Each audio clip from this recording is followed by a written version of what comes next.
Hello, everyone. Another week of awesome sports. This is United World of Sports and Dante Suave, and this is Mr. J.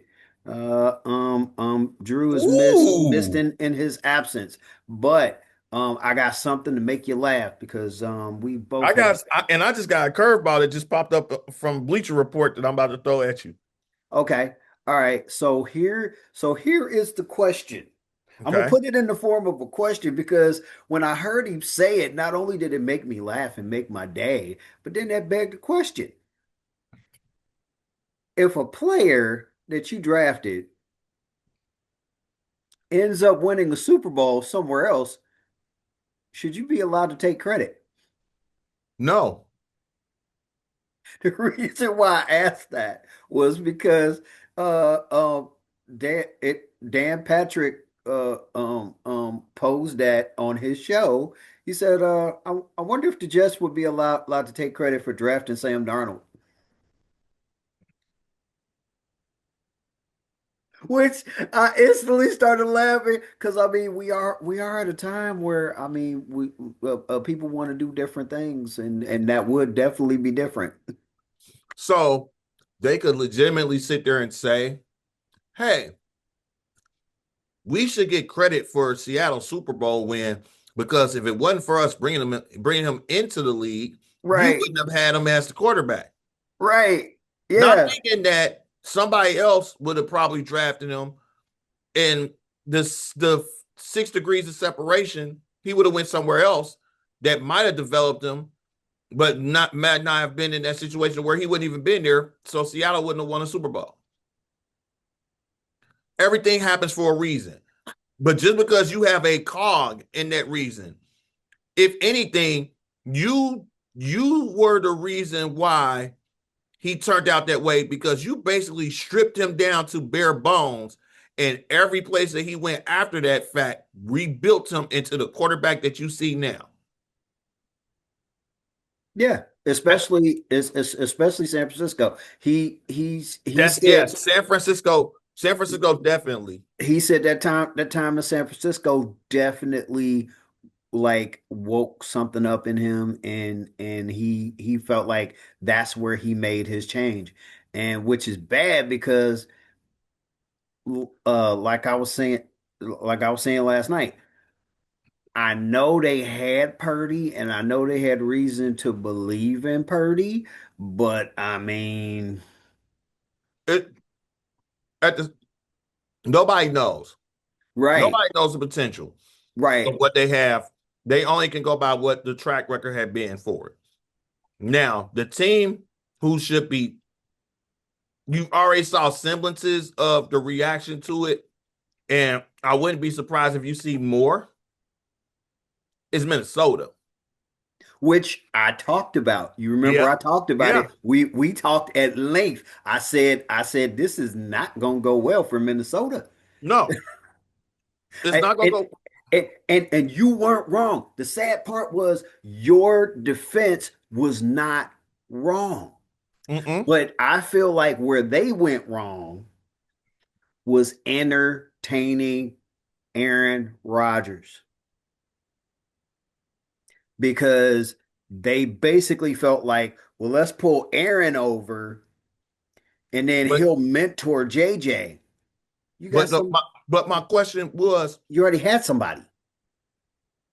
not even as a mentorship. What in your right mind made you think that Aaron Rodgers was going to be better than you at 14 wins the previous season? Yeah. This is You, where and I think and I'm happy because I watched some of the interviews that they had leading up into the Super Bowl and everything. And when they interviewed the defense for Seattle, and they said we got tired of getting referred to as the Legion of Boom 2.0 or the return of the Legion of Boom. We wanted our own identity. That's why we came up with the name the Dark Side. I'm fine with that. We get the NFL gets so wrapped up in what they've seen instead of what's right before their face and growing to where they will you see teams sitting up there stumbling over and over again. You see teams stumble, be it even from the what? Oh, sorry. Wow. Two things that throw in there tonight. Um, Okay. okay, so back to what I'm saying. Sorry, squirrel No, map no, no. with You. that. You see it in the draft because we see all the potential in high school in the 3 years of college, but we don't do the due diligence to make sure that that player might mesh with the scheme that they're drafting in. We're just looking at the talent. Mm-hmm. And then in the NFL, if you've been an MVP or you've been an MVP caliber player, even if you haven't shown that in recent years, because you have that moniker, you get a benefit of the doubt to where if I got a choice between somebody that's showing me that they're growing versus somebody that showed me years ago they were there, even though they're not might not there, I'm gonna go with the known commodity instead of taking the risk. And 9 times out of 10, when you don't take that risk for it, you end up being in the situations like Minnesota, like Pittsburgh, where yeah, it got you in there, but it really wasn't no different than what you had before. Mm-hmm. Yeah. It's just a bigger name. What? And most of the What? time, that bigger name is mainly the draw for ticket sales. My thing. The thing that made Aaron Aaron the same going over there was that they weren't able to improve the offensive line. And they weren't able to improve the offensive line. And that is, I don't care. That's important. Aaron's older.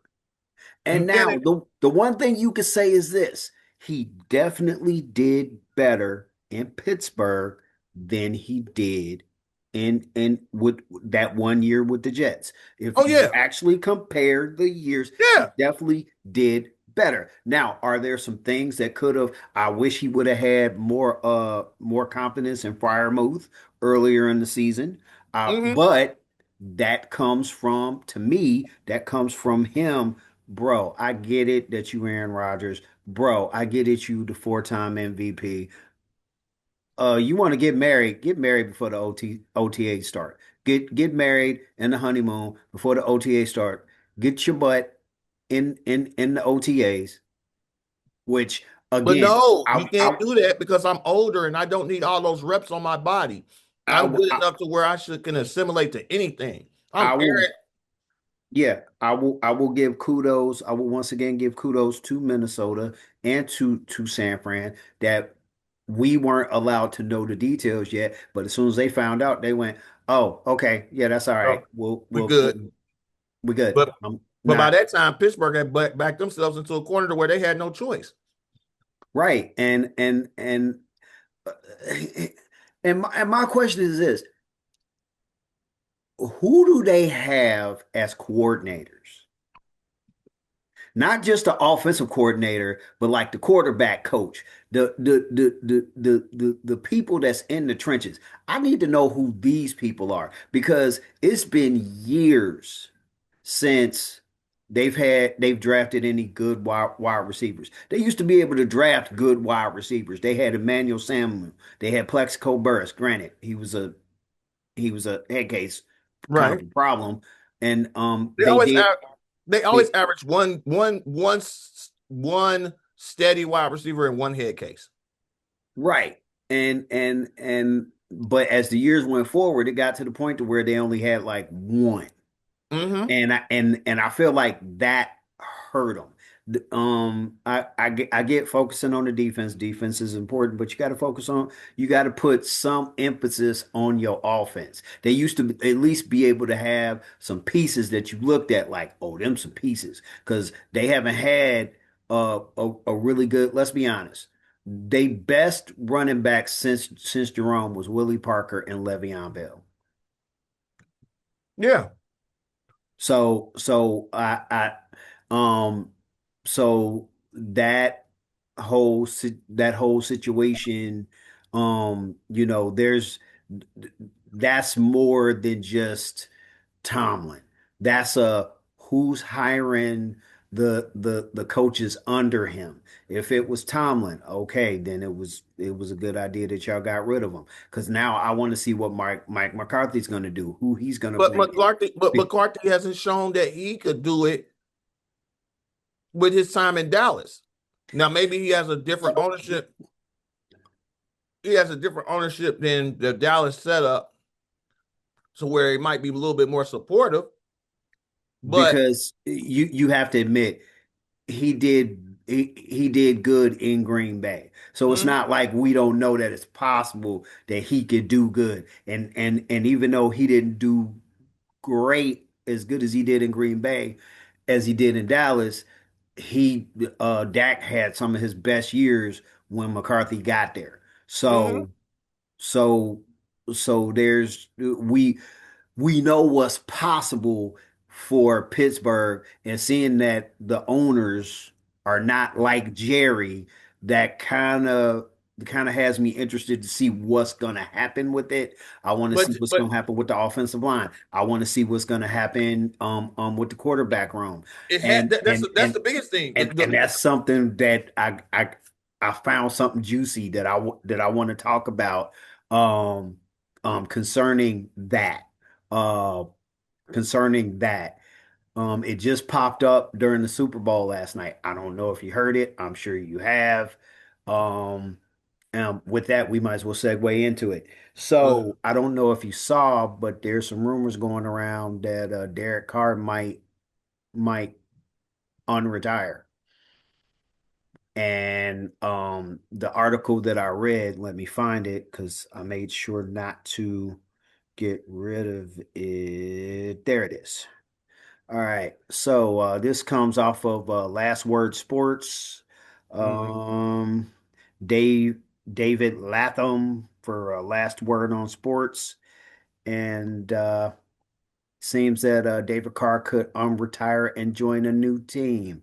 It's like the New Orleans quarterback.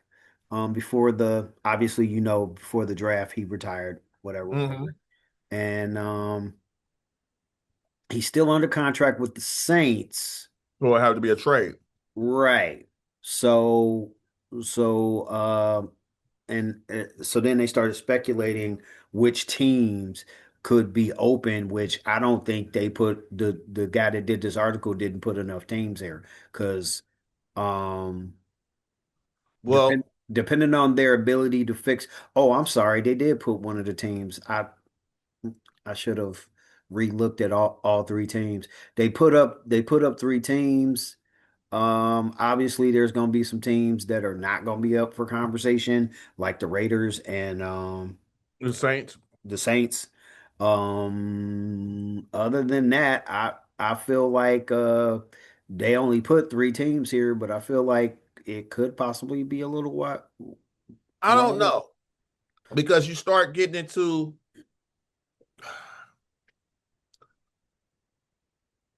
Let's think about it. Who needs quarterbacks? Well, I'm gonna tell you the three that he put in the article, which Okay. automatically that's three of them, which and they're obvious ones. So the Jets, Yeah. the Cardinals, and Pittsburgh. Now the Cardinals, it's interesting because the Cardinals, they're saying that their head coach is possibly leaning towards giving Kyler one more shot underneath his system.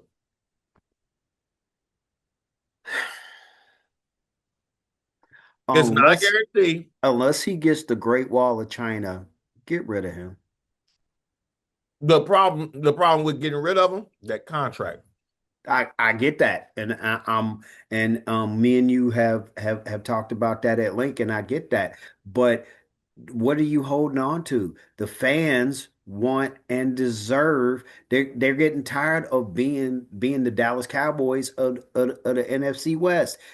Always talking Yeah, about, oh, well, they gonna be great, and they play a weak team, and everybody raving over them. Like, did you see Kyler Murray? Which even that's gone away. It's like even against the weak teams, he doesn't do all that great, and now it's coming out, and this is what I don't like. If you gonna bring something up, I want to hear about it no matter how the team is doing. right. When you sit up here and you wait until you're being vilified, the coaches are being vilified, the That's front when all the office, skeletons start falling out of nowhere. right? Then all of a sudden, stuff starts leaking, Yeah, because and you're trying to deflect attention from your shortcomings.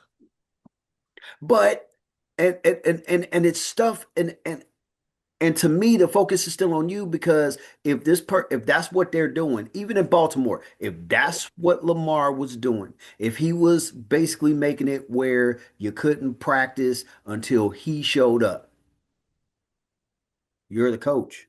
Right. You have control. It's not, this is where, Now, just because he's coach, don't mean he had control. But I tell you one thing: if I'm the head coach and that's going on in my yard, I'm going to have a one of problem. us got to go, Right. and one of us got to go now. And the Like, sad part about it is that most of the time, and we've seen this in the league, if I got $5 million invested in you as a coach, not $50 million invested in you as a quarterback, and I'm the owner, right. I'm getting rid of the five.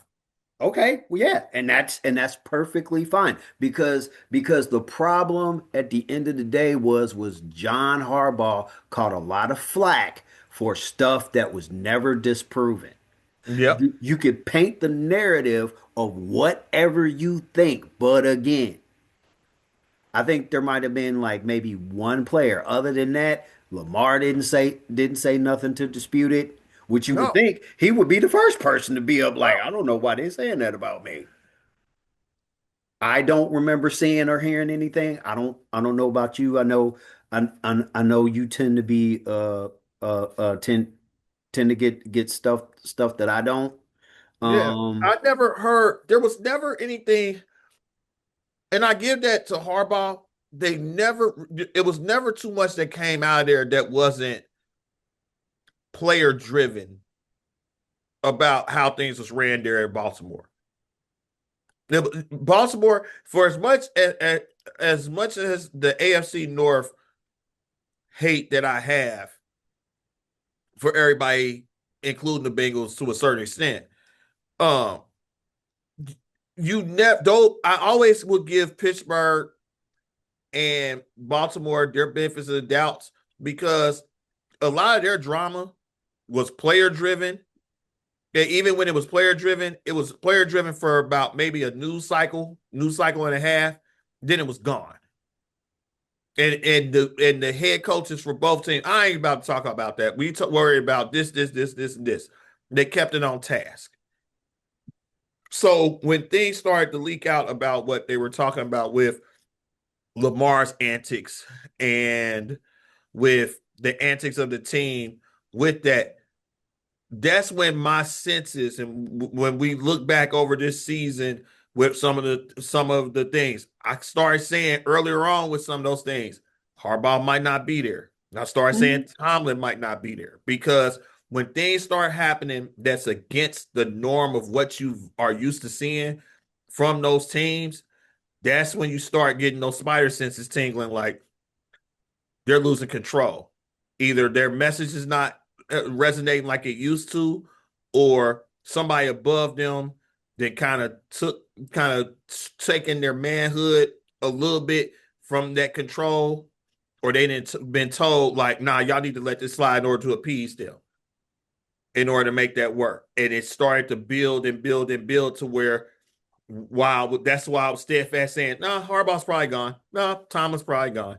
Because at the end of it, you get to a certain point to where there's no turning back without either a complete overhaul of the system or the personnel.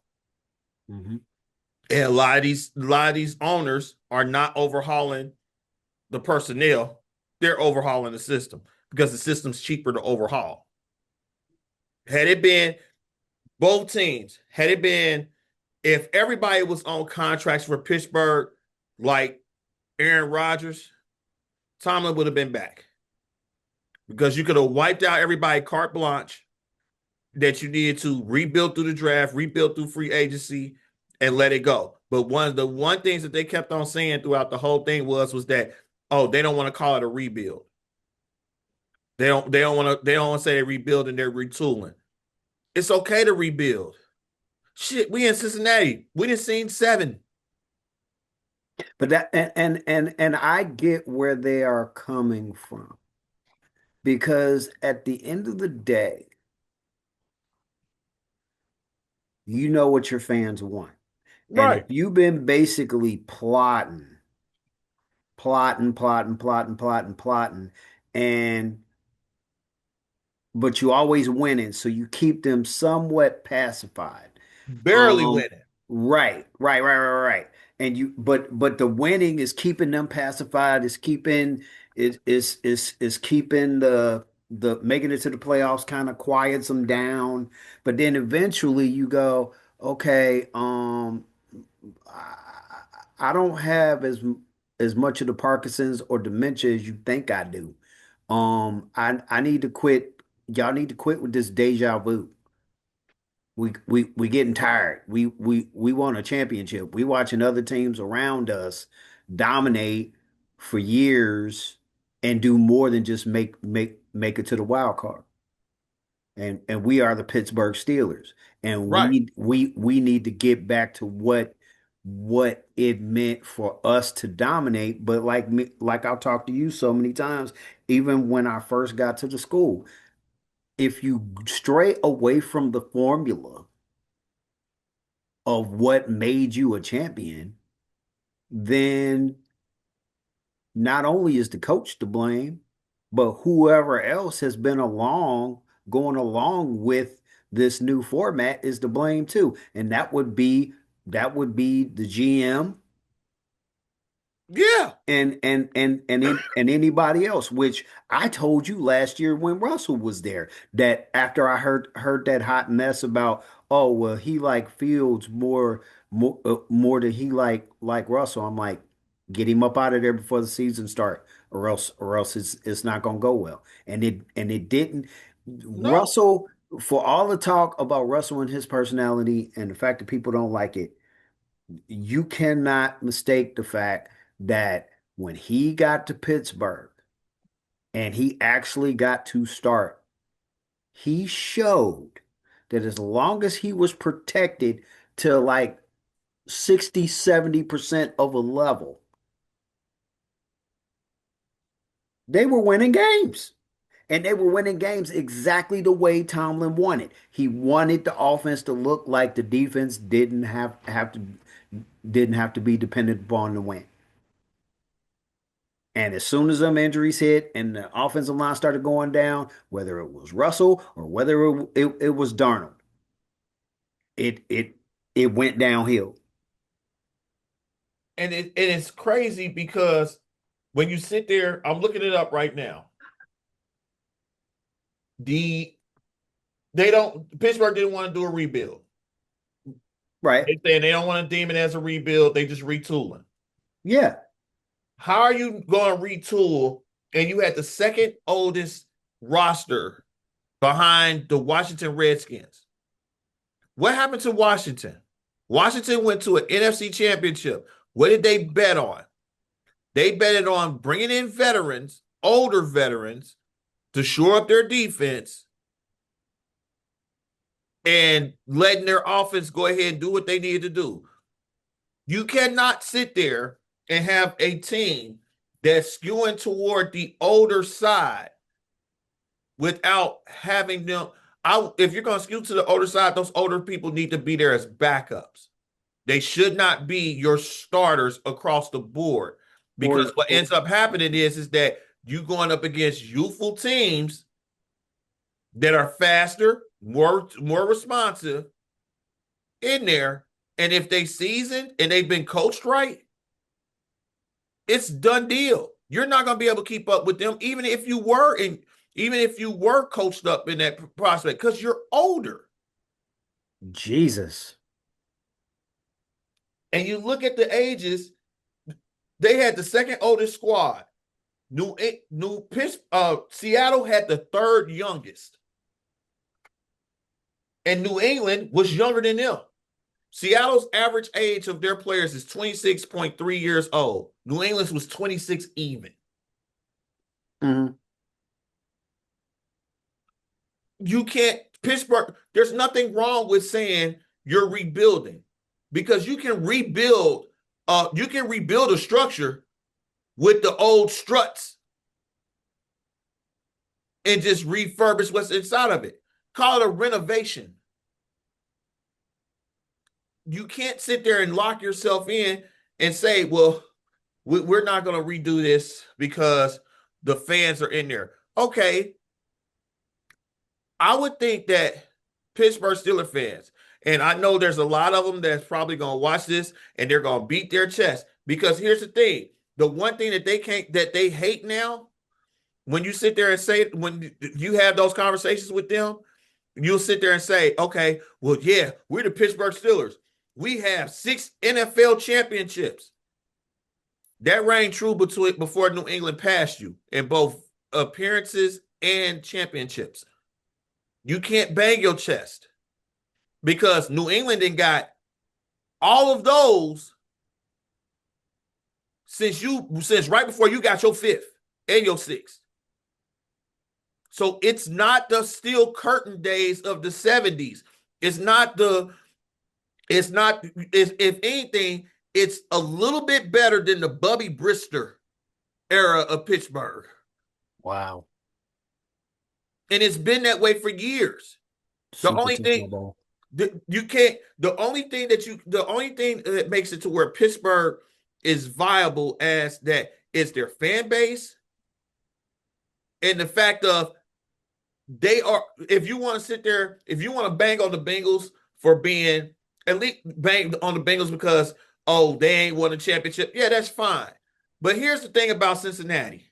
We either know we're gonna either have a team that's going to win and shock us or lose and not surprise us. We know that.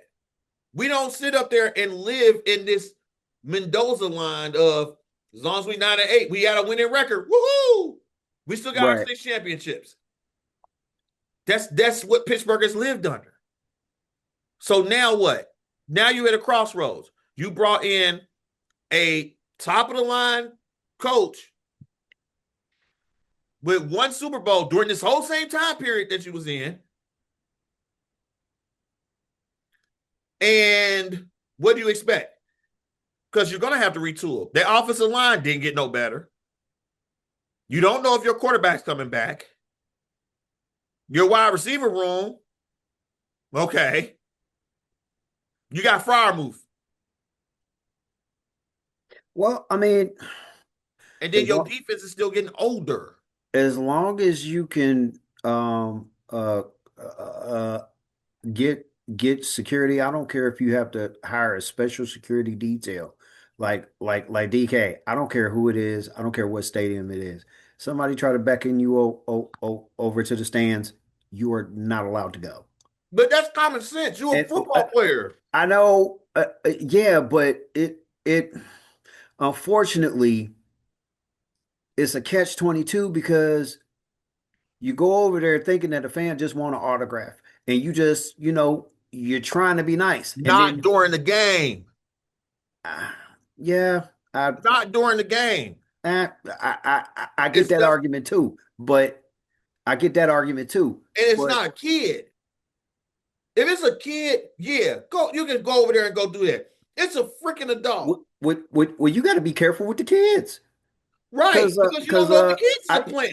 I I That's why the easiest I way to cut all that off is you don't go. Those I folks are told you supposed about to that. be on the field. Yeah, I told you about that incident with Chris Carter that I was surprised wasn't all over ESPN, right? No, what?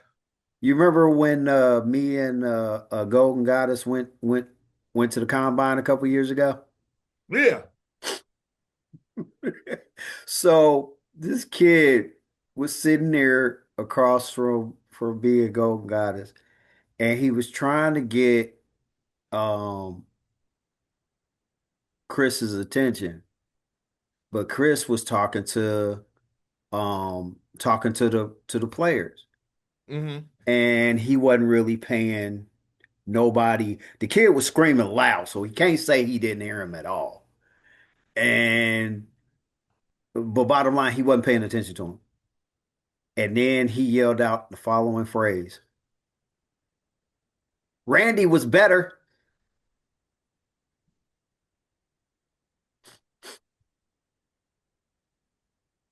That kid trying to make their parent not have a child.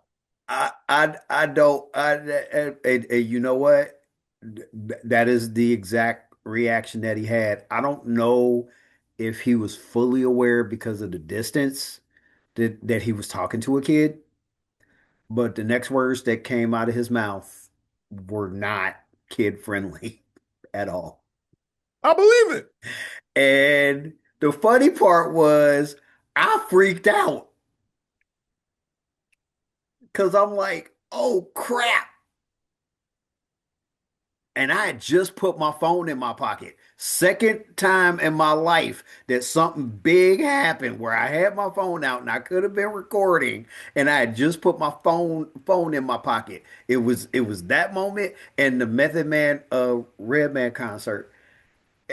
And um the family started immediately apologizing and telling him to apologize. I was shocked because I was not thinking that that was going to be their angle. Oh hell yeah, because he had his issues with Randy. And but yeah, he said, "How about I come up there and kick your?" And my mouth dropped. I'm like Chris, no. I And would have been like, Chris, go do it. like You want my belt?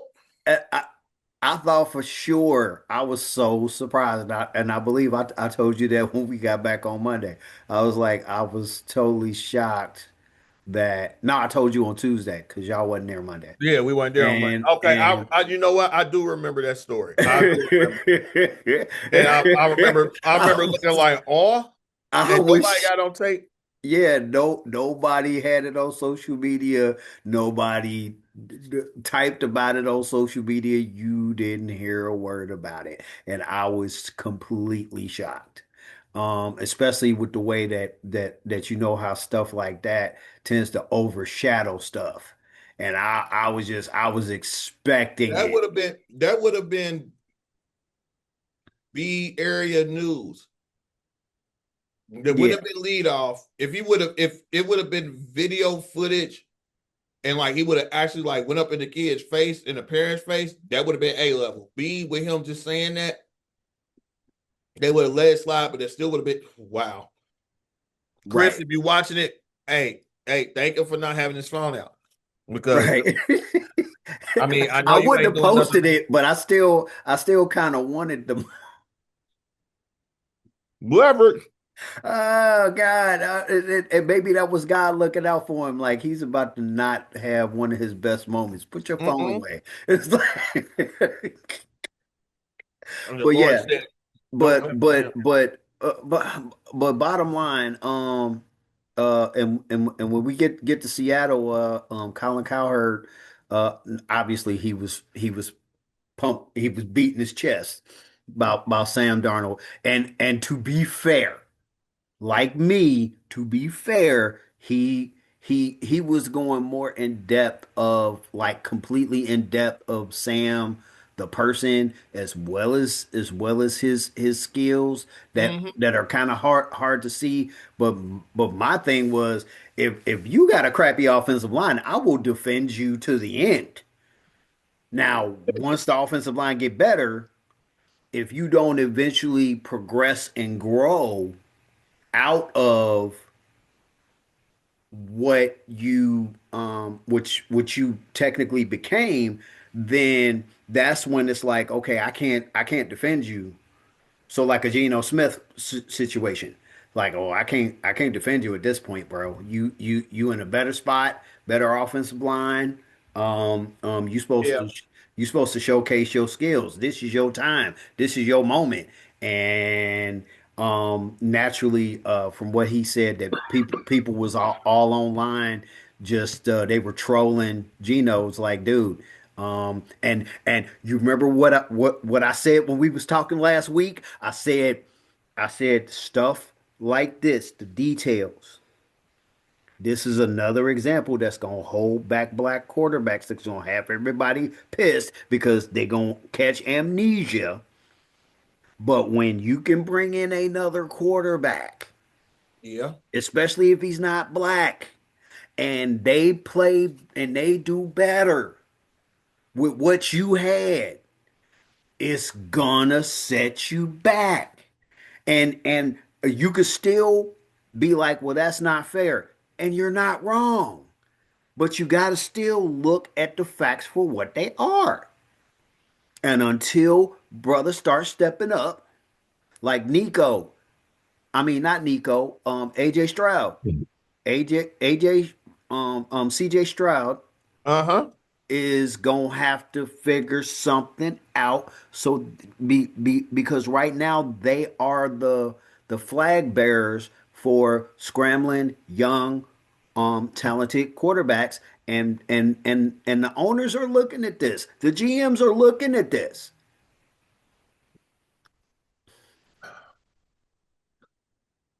I I got asked a question a few years back by my son, Okay. and he was like, "Dad, if you could make me into a quarterback, would you want me to be a scrambling quarterback or a pocket passer quarterback?" Hmm. And I told him without hesitation, I want you to be a pocket passer. He was like, "Why?" And I said, "You would that would teach you how to move your feet, how to read a defense, and how to extend plays in order to give you a chance to win. Not do one, maybe two reads, and then take off running. It's cool to be that way. The trend of that was very, very, I think we're on the back end of that trend because running for my quarterback should be a necessity only if it means positive, not just because they're athletic. We get so wrapped up in the athletic sides. And I'm not gonna sit there and hold you and say that I've not seen we grew up in an era where we've seen Warren Moon, Randall Cunningham, Hmm. Steve Air McNair, Donovan Hmm. McNabb, Hmm. Michael Vick. But what did we see? When you start getting to the 90s, 2000s, 2010s, yes, the measurables are off the Richter. They can sit there and throw a ball 75 yards in the air. They can run a 4.40. They can sit there and they're shifty and everything else. But a lot of them go to places to where they design the playbook around those talents. And unless you got the players that can mesh around it in order to make it work, then that's what you have. That's all you can do.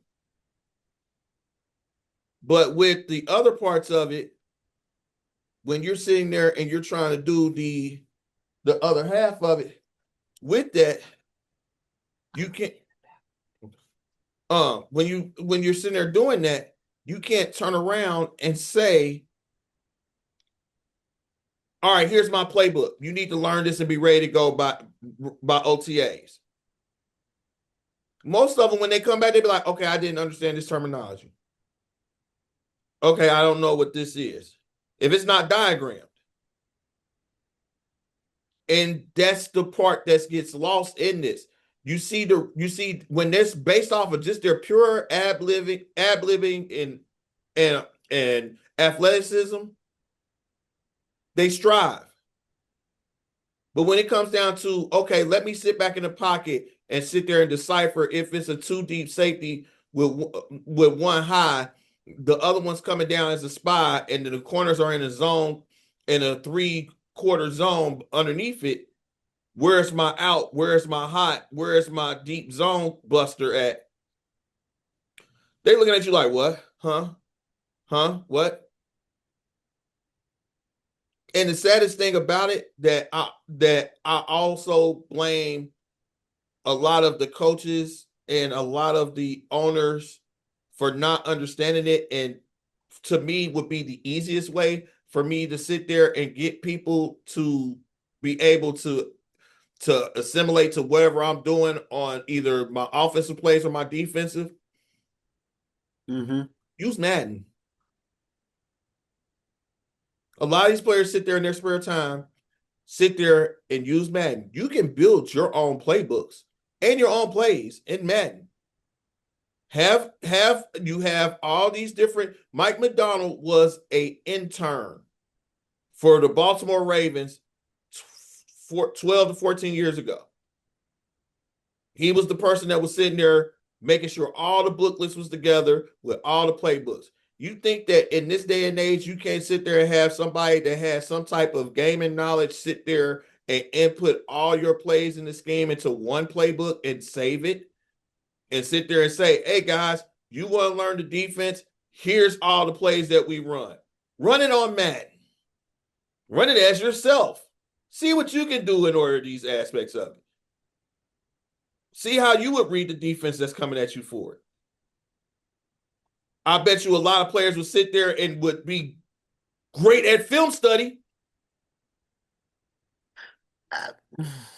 because you got to think about it. The technology is there now.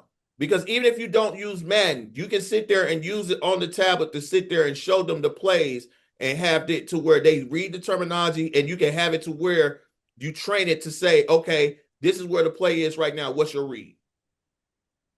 You've seen it with the VR training that they've been doing for. You can do it. It's just that a lot you at this day and age, a lot of the book and paper stuff that they do that we've been doing for decades, Hmm. a lot of these kids is not sitting back there reading the book and paper. They're not reading the tablet for the pictures. They want to see what they should be seeing. They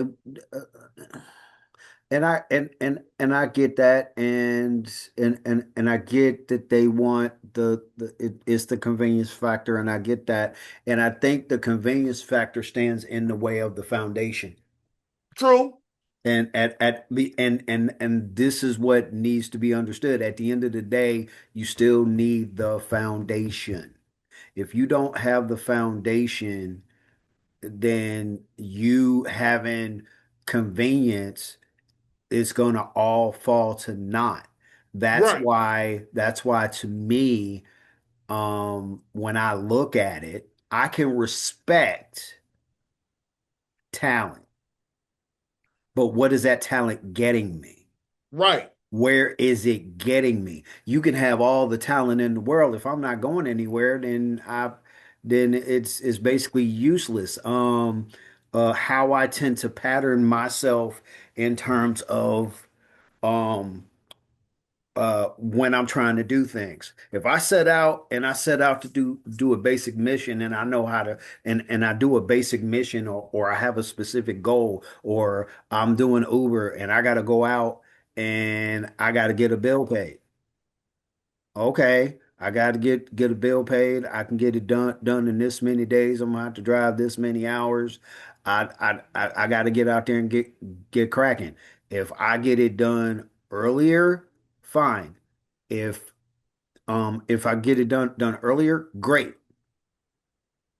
If I get it done exactly as I planned it out, okay, as long as I get it done. Now, if if I set the goal but it takes me longer, No, that don't work because that's interfering with other bills that I that I need to pay. So I need to get it done in this amount of time.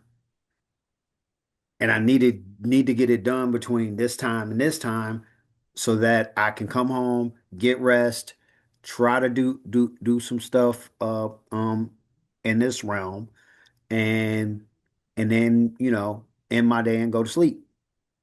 And the more I'm able to do that, the better I feel because I'm essentially, in a sense, I'm getting the trophy. That's my trophy. That's my Super Bowl. That's my championship. Mm-hmm. Now, if I can't get it done that way, then yeah, I'm gonna feel some kind of way, and it's all for naught. I can have all the knowledge and bravado that I can do stuff, but if I don't actually get it done, then what does it mean? So, uh, I hope I hope he does come back because I would like him to also get somewhere where he has um a halfway decent offensive line just to show what he really can do. Not an Yeah. iffy offensive line, not a so-so offensive line like he basically had, because that contributes to why he wasn't as good as he could have been, talking about Derek Carr. So I hope so too. And also, and to piggyback off of that before we get off of here, just real quick, the New England Patriots will win another Super Bowl within the next 3 years. I could see that as long as Drake May don't go in hurt taking As shots. long as as long as he takes care of himself, because the only reason why I'm saying that is that those two rookies on that left side of that offensive line got baptized last night. Yes, they did. And the only thing that I would hope for them getting baptized like that, for you to get to that pinnacle in that year, in your first year, and to really just get whitewashed.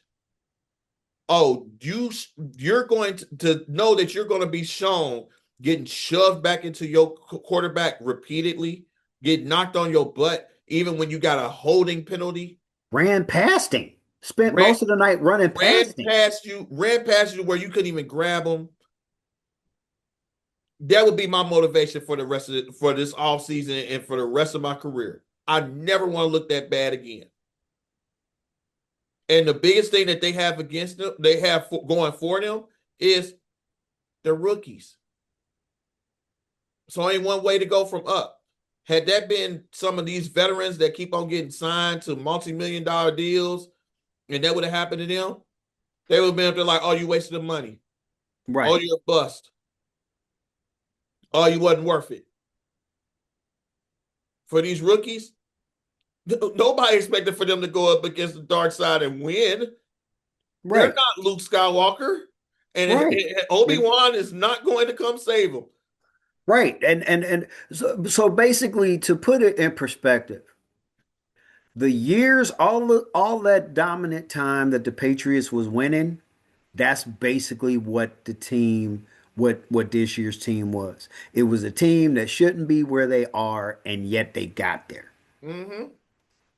Now, what happened last night? That was for all the teams that didn't do it, this was what you were supposed to have done. Take them out to the woodshed and whoop them children's. And I feel bad for the defense because the defense tried their heart out. Oh my God, I felt so bad for Christian Gonzalez. I And felt so bad I for him. I got beef. I got beef with Josh Daniels because even Matt Hasselback and Colin Cowherd called it out today. Well, Matt Stop running the Hasselback ball. called out Josh McDaniel. Stop running the ball. And he stopped running the ball when it was successful. And then on top of that, you can run up the middle, but don't run directly up the middle. When they were running like sort of up the middle, but to the Run B left gaps. side, Run or B they gaps. or they were running up the middle, yet a little to the right side, they were getting yards.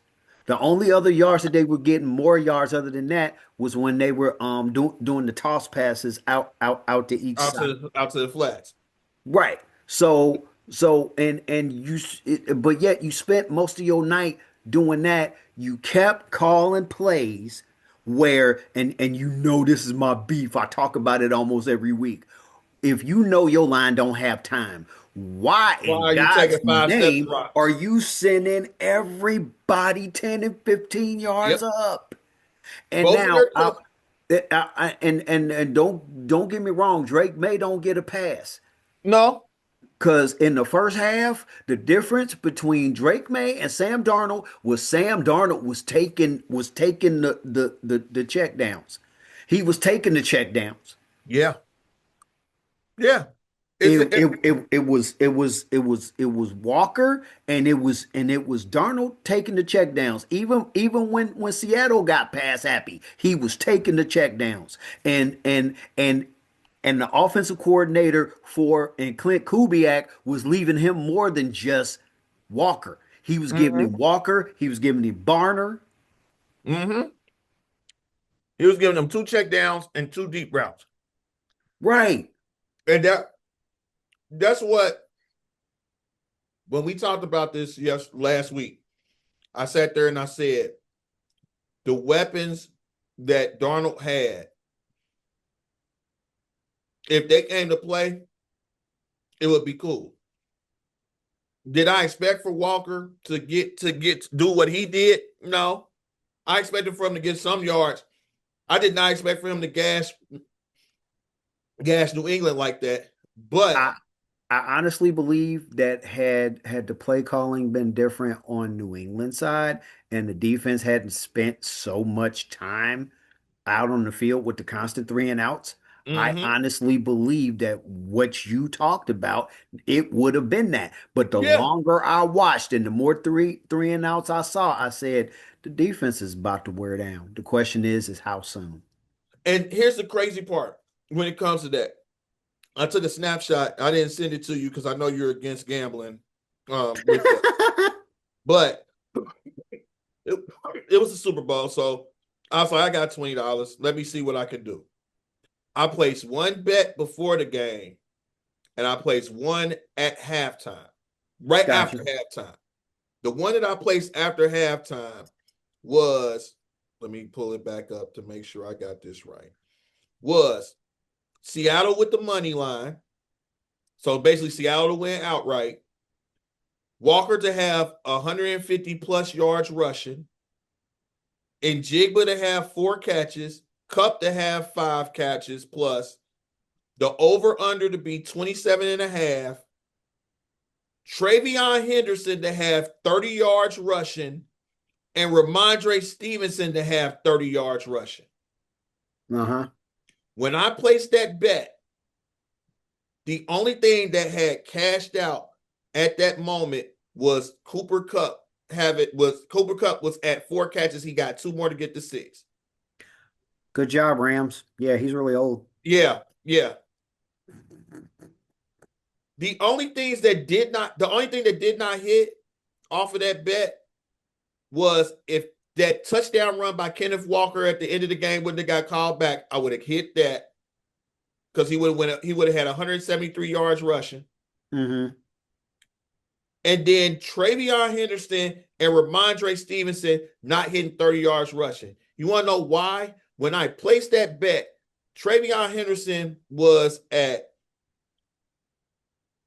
13 yards rushing, and Ramondre Stevenson was at 23 yards rushing.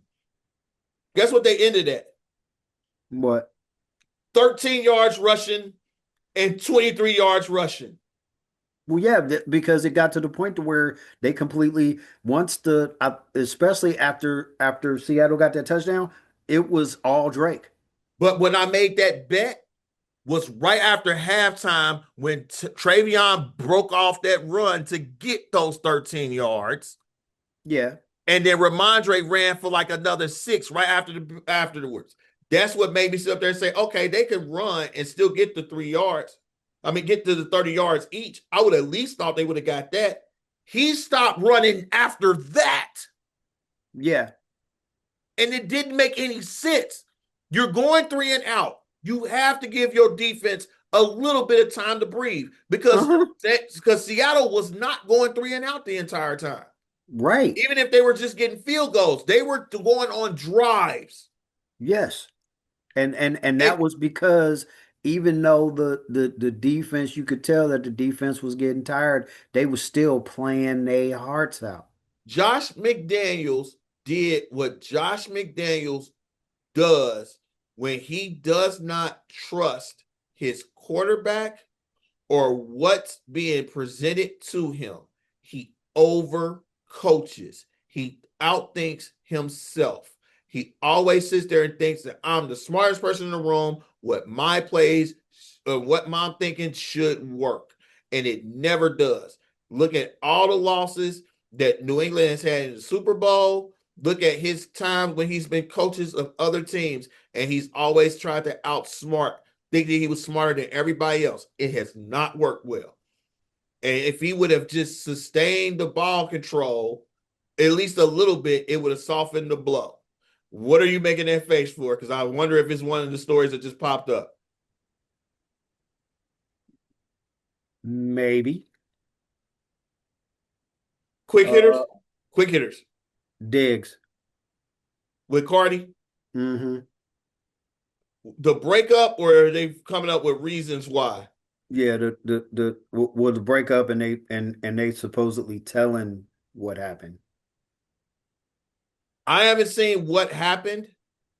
Suppo- I Supposedly the baby mama with the kid had a front row seat to the show, to the Super Bowl. Man, when Cardi found out, she lost it. timeout. Hold on 1 second.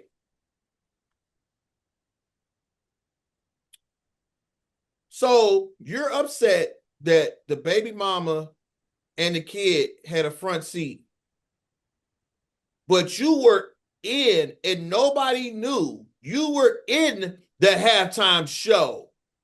You were out there dancing during the halftime show. So even if your man wouldn't have made it to the Super Bowl, you was going to be there. And you're in a box. This is where you get what you asked for. And if that person's name of their album was Am I the Drama? And I think I might wife her. Was your mentality? Because there was rumors that he had a ring. And if he would have won, he would have proposed. Yeah, she was doing um a FaceTime, and she asked him while he was playing a video game. So yeah, that's But where they that, said that they unfollowed each other and broke up right after the game. Like there's photos of them after the game because with her apparently when consoling she him. found out about the baby mama went there, according to the article, things went south.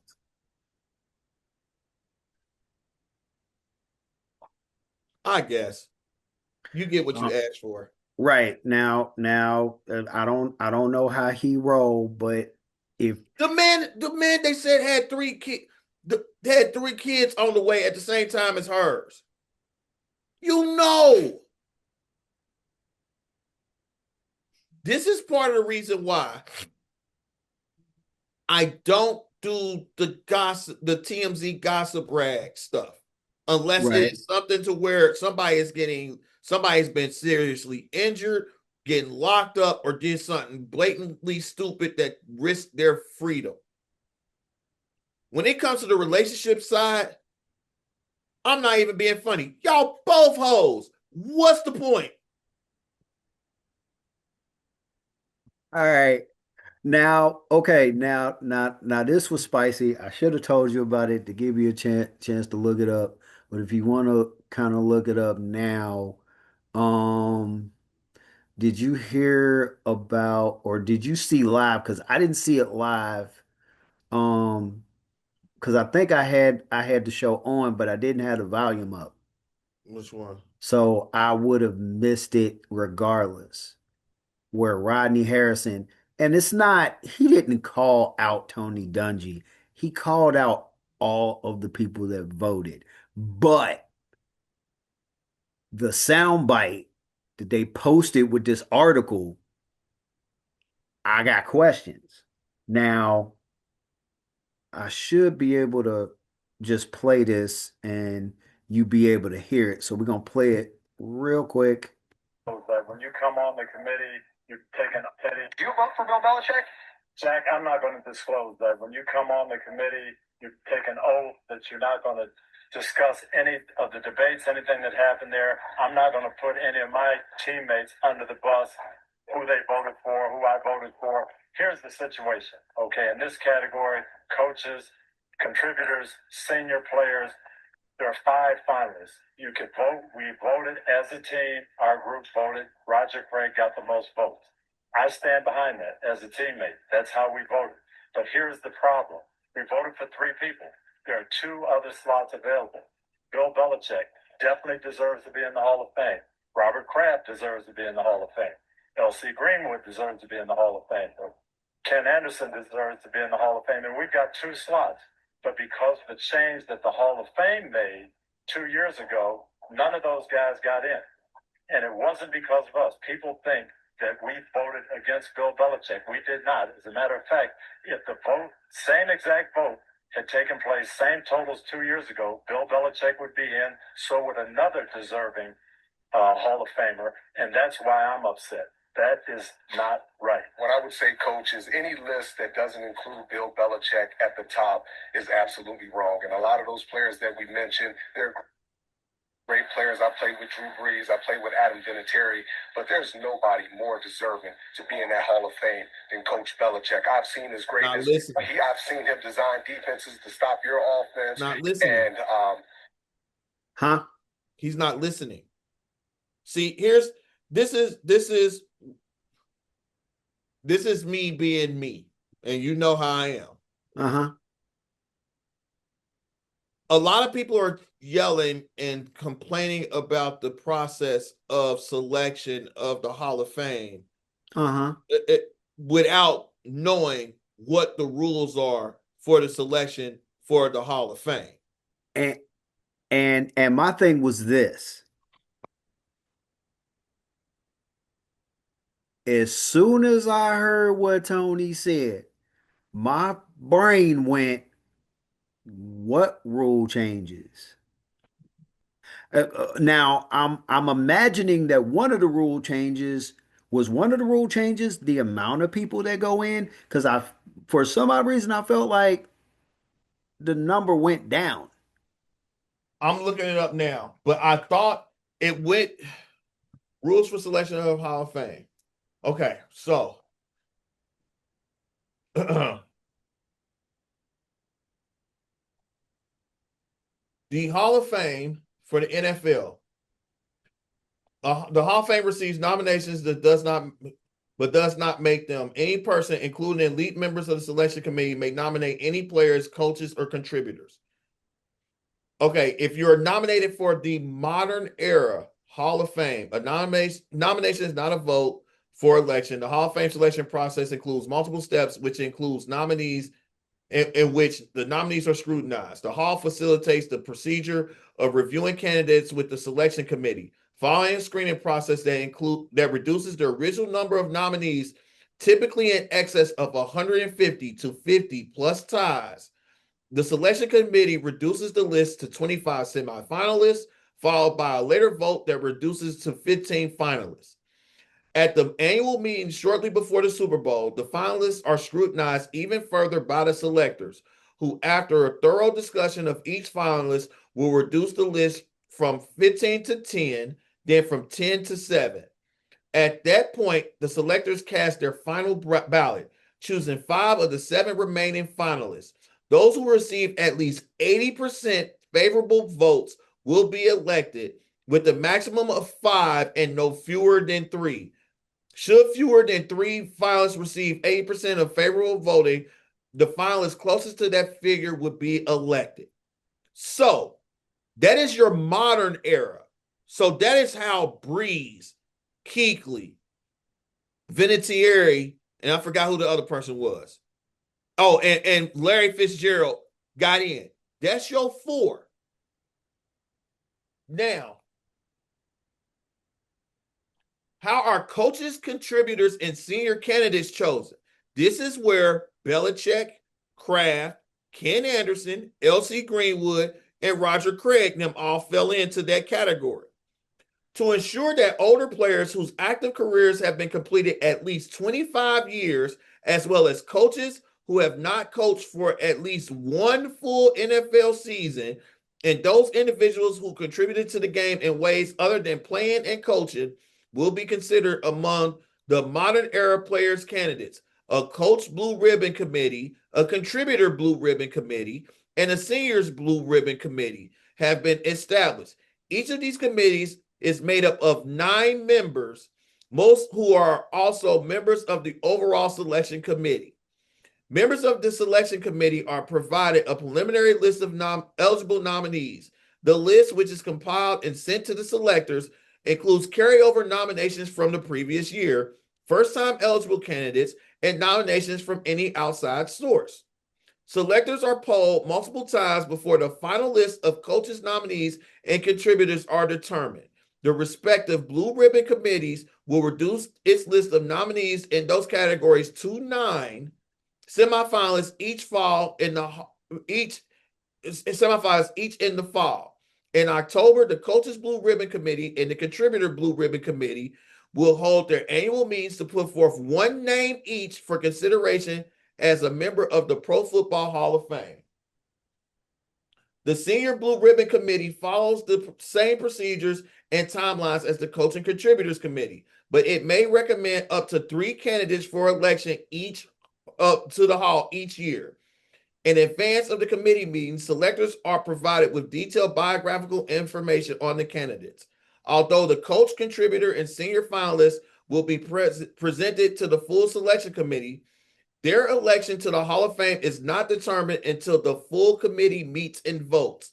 A maximum of 3 candidates from the combined coach, contributor, and seniors categories may be elected in any 1 year, and each must receive a minimum of 80% of the vote.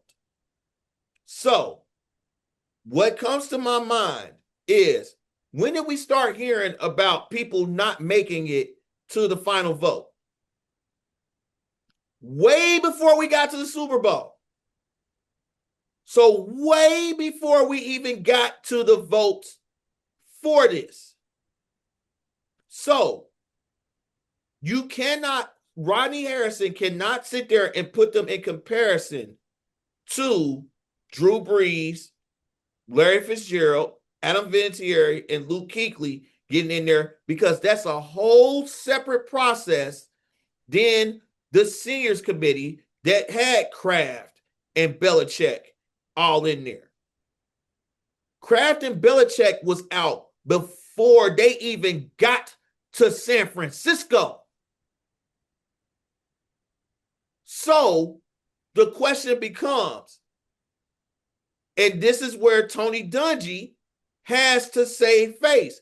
If he's on one of those blue ribbon committees that's in there, or Polian is on one of the blue ribbon committees, what made it to where they didn't even get to San Francisco to be voted on? Because let's call a spade a spade. If Kraft and Belichick would have been able to go in front of the full committee, you don't think they would have got 80% of the votes to get in?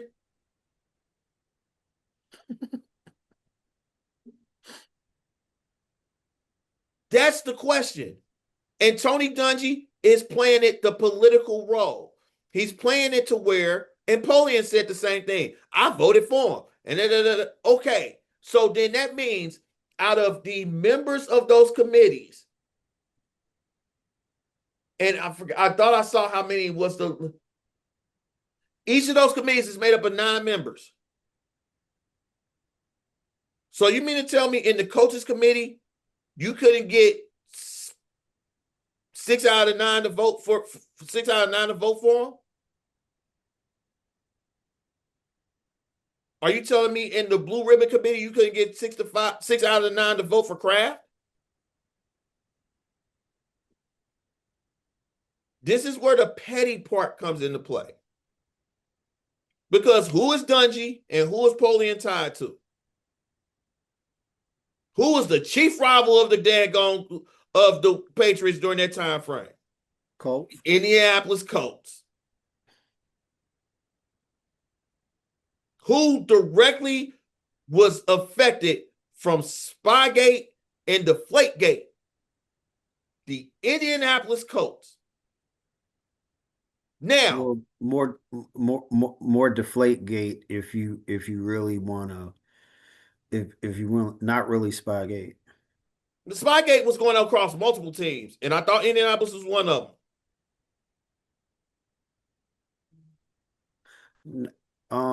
That happened during like the first three.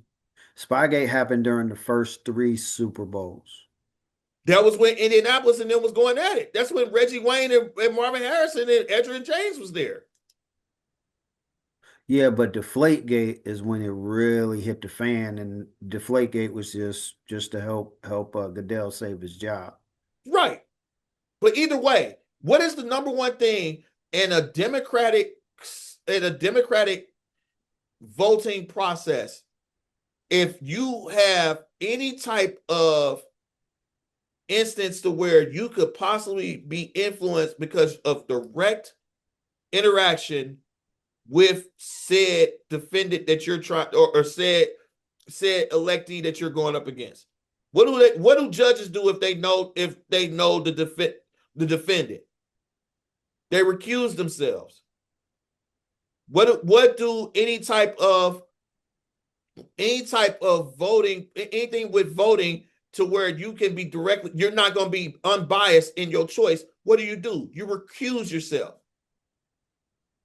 What did they not do in this process, knowing that they were affected in some way, shape, or form by one or both of the situations? Recuse themselves. So you're definitely going to get some type of the blame in the finger pointing. Yes, Rodney Harrison is going to point his finger at you, Tony Dungy, because Rodney Harrison was a Patriot.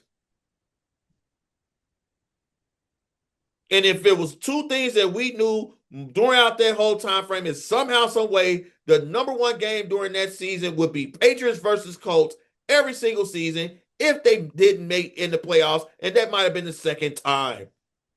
And who always beat the Colts, except for a couple of times? The Patriots. So yeah, if I can sit there and say, if in this petty thing, in this petty game that we live in called life right now, if I can sit there and say I was a first ballot Hall of Famer, I was a first ballot Hall of Famer, but my enemy was not a first ballot Hall of Famer, I will take that one up. I can't take nothing else. I can't take the 7 Super Bowls.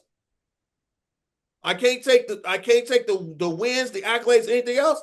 But for individual credences, I can be that petty. And that's sad. And I told you last night. I I I I told you I told you last night that at the end of the day, Tom got the last laugh. I don't know if he foresaw this as a possibility, but he definitely got the last laugh because, like last night, Raiders ain't nowhere near. Tom was not covering the Super Bowl, and Nope. yet Tom's name came up because Sam Darnold matched one of his records. Yeah. And it's like you're going to eventually He let was him in because you're not going to have a choice. And that's why when this first came up And me and you were talking. I said Tom's not worried about it because Tom has positioned himself where you're gonna talk about him regardless. Right. His And that's his what all of and that's and what and and that's gonna be his Hall of Fame. You go, that's his Hall of Fame until you but that's actually stick him in there. but that's And the crazy part about it though. We know Tom is about as petty as 50 Cent. yeah, So he's cool with the aspect of that. But for the football minds, that is the football mind that's Bill Belichick, the Patriot way that is Robert Kraft. That is the only way out of somebody that has everything that you can kind of thumb it across their forehead and say, but you're not a first balloter. That's the and only thing that you got. and And and it and he hurts can them look more and than he it can look would. back at them and be like, "How many rings you got again?" I forget. Exactly. Exactly. And but see, in this day and age, what this is showing you is that even with the rings and the accolades, the gluttony of still wanting more. I wanted to be that first ballot Hall of Famer with the rings and the wins and the glory of what it was. That's what it comes down to. And That's what and that's why the argument is sitting up there but because you got and I also wonder because of the way he was acting in North Carolina. He's been acting in North Carolina. I want to know what his relationship, because it's like, yeah, stuff happens, but people still cool with people in the NFL, even though stuff happened. Like John, like I'll give you a couple of instances. Until everything kind of went downhill in Denver, went downhill this year with Denver. And then he did what he did on the that little what do they call it? The when basically it's the end of the season and it's your last press conference for the team of the season. yeah, the closeout meetings. Yeah, the closeout meeting. Um, until Sean Payton did what he did there, which had them questioning if he was throwing Bo Nix up under the bus and what that meant, and then people started bringing out the woodwork. Well, that's how he is. That's awful funny. You wasn't talking that the past couple of years. No, You wasn't talking that when you was trashing when you was trashing Russell. Russell. You No. you you you wasn't talking that it was he was the savior and he was the savior and he was the right one and Russell was the wrong one and the Broncos are better for it. Now all of a sudden when he does the closeout meeting and he seems to start pointing fingers at people, all of a sudden it's well, this is how he is. This is his general attitude. He's not always a nice person. It's like that's what it's always been with him. It's like, and then again, nobody talks about Gate. No. They remember Deflategate It's like it all happened selective. like It's like all like selective. like it happened this year. It's Same thing. Ironically, seeing that he ended up with Denver, nobody remembers Salary Gate either. no. And those are the only two wins that John Elway has, and nobody talks about it. They talk about the fact, well, he was losing at first, and then he went out winning, and like, yeah, he went out winning, and since we want to talk about cheating, let's talk about salary gate.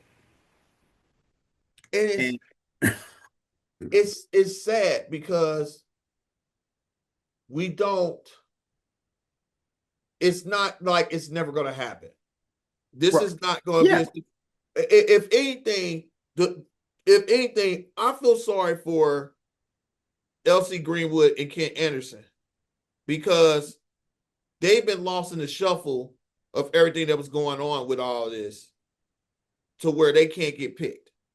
right. Where they, in their years of eligibility, okay, where their years of eligibility might be running out for this.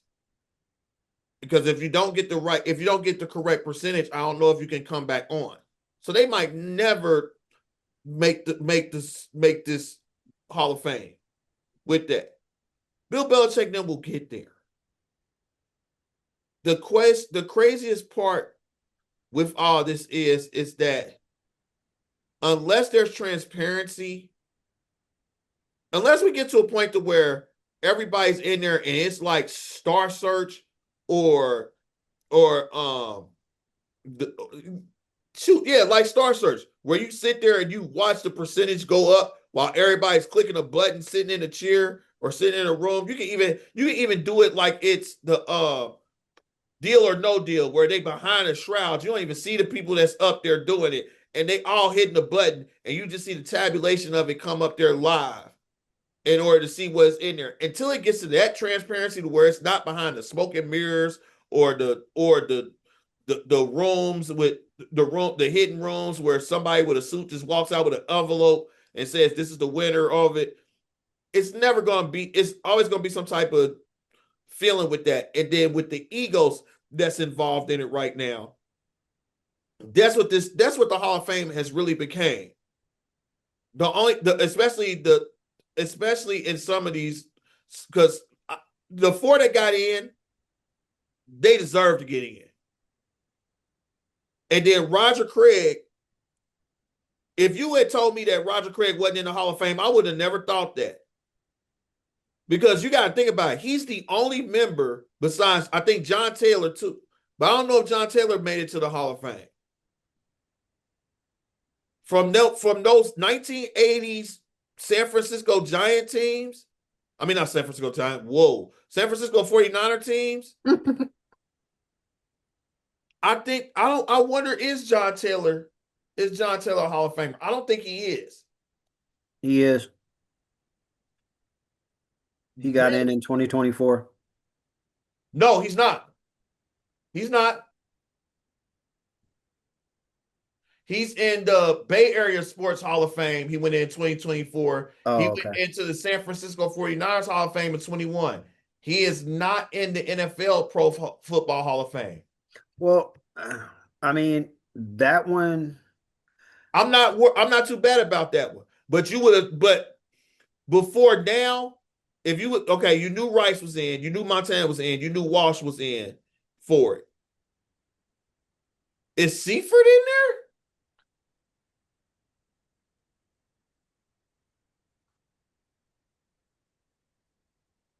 I think that's, Whoa. Oh, I would have never thought George Seifert wasn't in the Hall of Fame. I can believe it simply off the fact that it's a popularity contest, and then the question is who's doing the voting? What exactly are they going off of? As far as I'm concerned, one of the top things that should be able to get you in with little to no question, if you were if you won a Super Bowl, if you were in the Super Bowl, you should be getting top conversation because that's the whole goal of the game. The goal is Seifert, not just to show up and have great stats. Seifert has five. I know So how is he not in? because there's stuff besides Super Bowls that makes it come into question. That And this is see, what I'm saying. And this is why I don't like conversations where people want to talk about talent and they go, "Okay, well let's remove the championship." Okay, did they go to a league where they just play to see how many games they can win and how is the good they look? participation trophy? Is it based on the participation trophies? I mean, Well, because no, because technically it's not even to me the conversation to have it and not include Super Bowls is basically trying to hand somebody a participation trophy. I just don't say it a lot, but that's technically what it is because just like we were talking about with the Pro Bowl, the Pro Bowl was about who were the top pros, including the people that were in the Super Bowl. So to move it in front of the Super Bowl to make sure that you can it gives the chance for other players to get in while I respect the sentiment of what it is. at the end of the day, no. It's like you changing things to Moving the include that goalpost. to lower the level of competition. To me, you're lowering the level of competition in a sense. Because the whole point was you knew if you got into the playoffs and you got to the Super Bowl, you know 9 times out of 10 your best players um um the best players was coming off of your team. Now, does that make it bad for the other players that have really great stats and they were really you could say that they were great players. They were just on the wrong team at the wrong time. I get it, and you're not wrong. That's why I said I understand why they moved it. But it's just so because this is why I always thought the Hall of Fame is where you would want to go and see the history and the most successful of participants in your sport.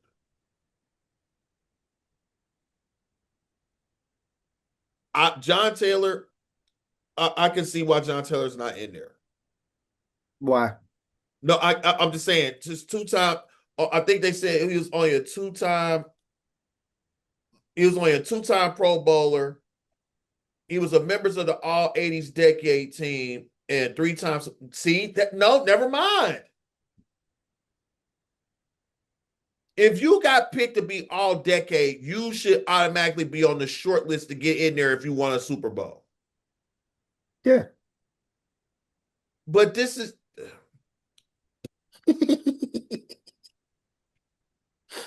But T.O.'s in. And I get that it was because of Shannon Sharp, but still, T.O.'s in. But even with that being said, when you look at T.O. stats, does he?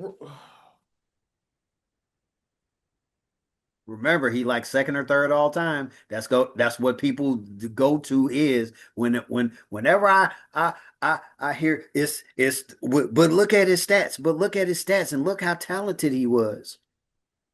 And and during that time, he was not the only talented one, and there were ones that had talent. Maybe not, they may not have been as physically gifted as him, but they were able, but like players like Jerry Rice, they were able to use the skills that they had to help their team win a Super Bowl. So I'm sorry, they get in over you. It's this is where I'm looking at this right now. His all-time career rankings: second in yards, third in touchdowns, eighth in receptions, third in most 100-yard games, 5 time first team All Pro, 6 time Pro Bowl selection. No, What no, in the name of Jesus? Lord, what happened now? What is going on with these pro players, man? What? What now? I got one article that I saw over the weekend. I'm sure you know about it. What? Um, the former Georgia player, son of a Hall of Famer, charged with 11 felony counts. I saw that one. I saw the former Ohio State player that's got arrested in Tennessee for murder. Yeah, and then I don't I just saw Football Forever just posted on their Facebook group that they follow the 49ers. Keon White was shot in the ankle on Monday. Somebody was trying to shoot off his pinky toe and they missed. Lord. He's had his surgery. Um, and then it said he was not to believe to be involved in an altercation. Okay. Now I'm really curious. He wasn't Wrong bleeding. place, wrong time. Right. Like, okay, then why was he shot in the ankle? See, people can say whatever they want about me and the fact that I stayed out the way. That's one of the reasons why I'm still breathing. Yeah. I knew now while I did take myself into some places that I shouldn't have, I also kept myself out of places, especially when I got down here to Cincinnati. Like I didn't go to prime time. I didn't go to that I believe Schefter just broke it. huh? Schefter just said it too. I just got Um the notification. yeah, so I'm about to see I'm clicking on 3 to see if they got further details to say like what happened. It's like he was shot in he sustained a bullet wound to his ankle. Da, da, da, da, da, da. A verbal altercation between two groups inside a business. The victim was injured when shots were fired by an unknown suspect. Ah, I just, oh, wow. Just keep them coming. Rest in peace to Tracy Scroggins. whoa, when did that hit?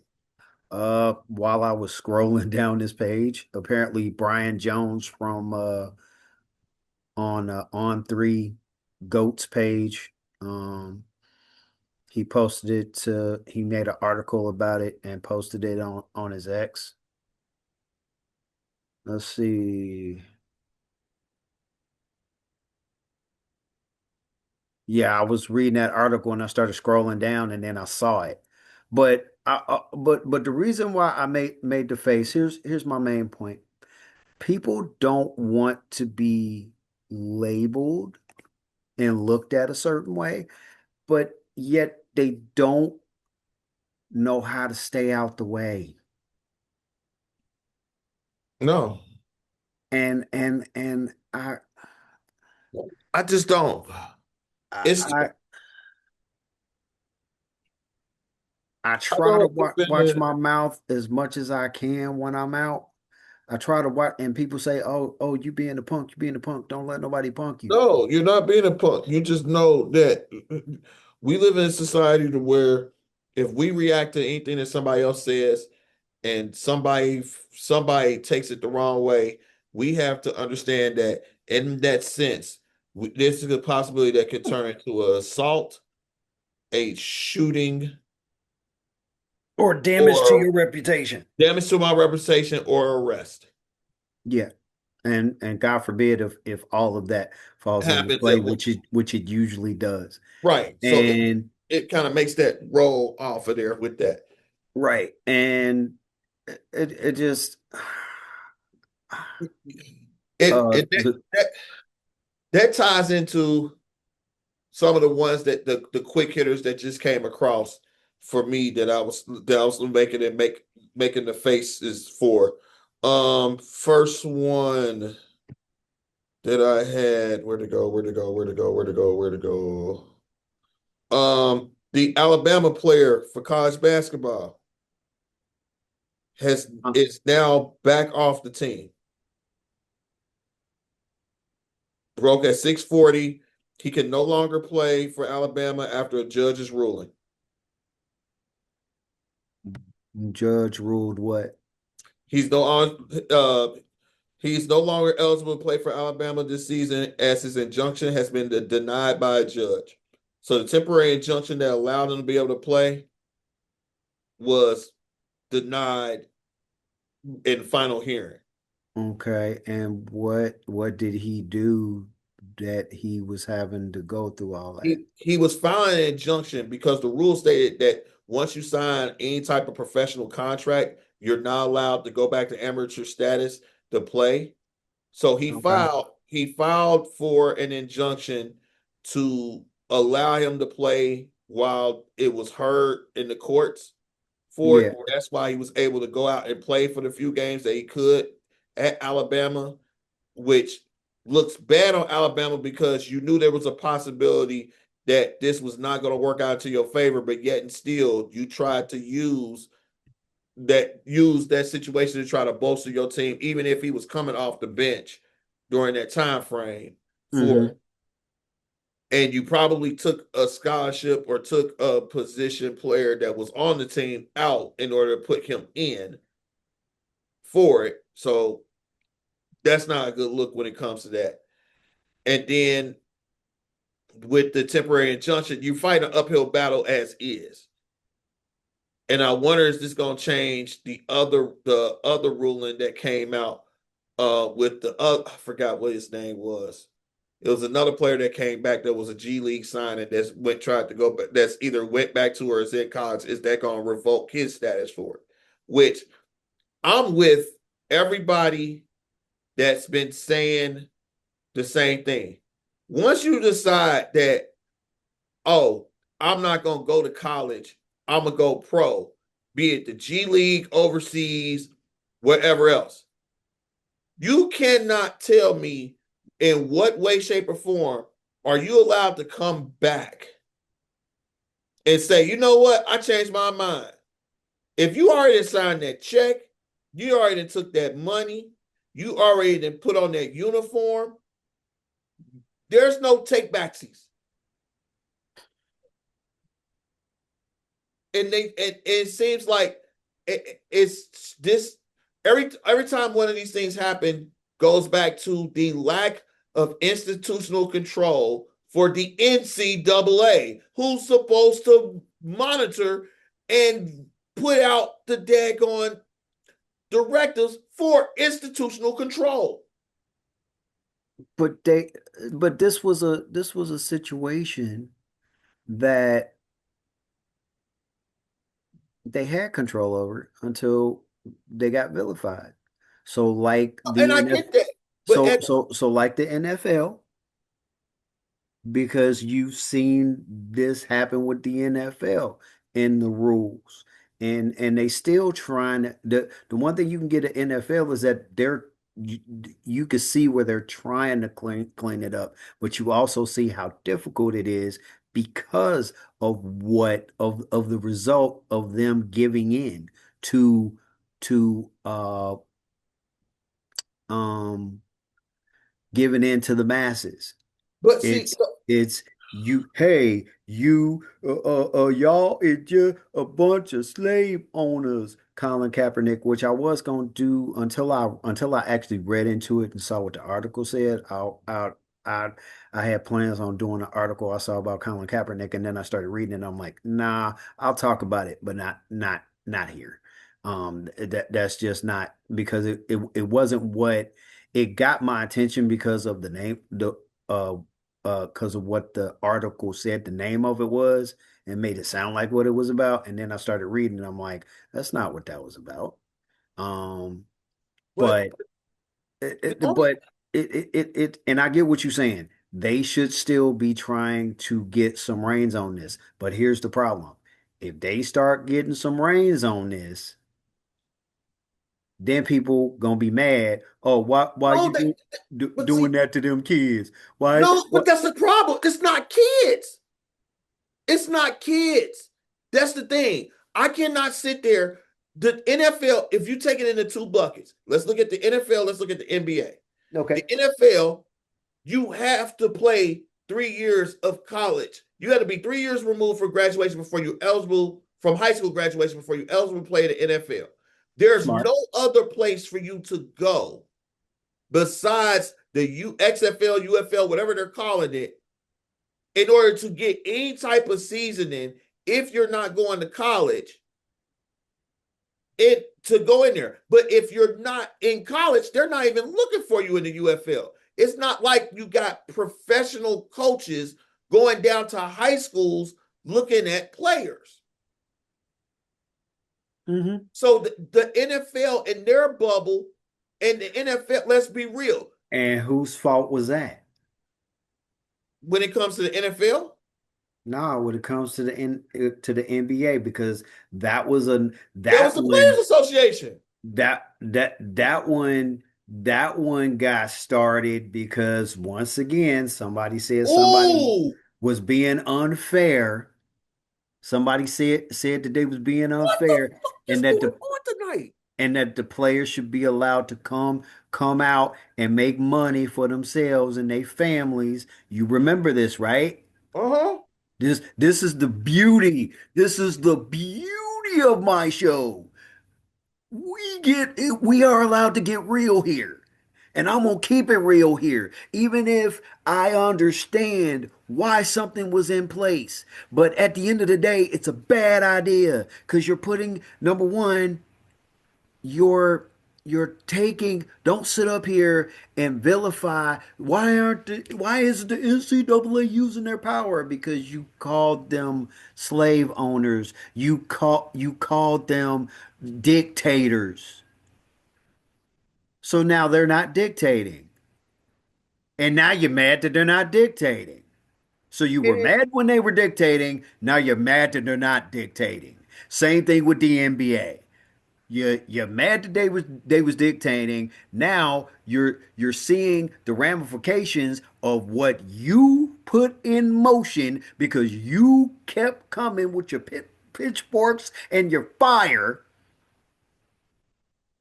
going after quote unquote Frankenstein, and now Frankenstein's loose, and now Frankenstein is gone.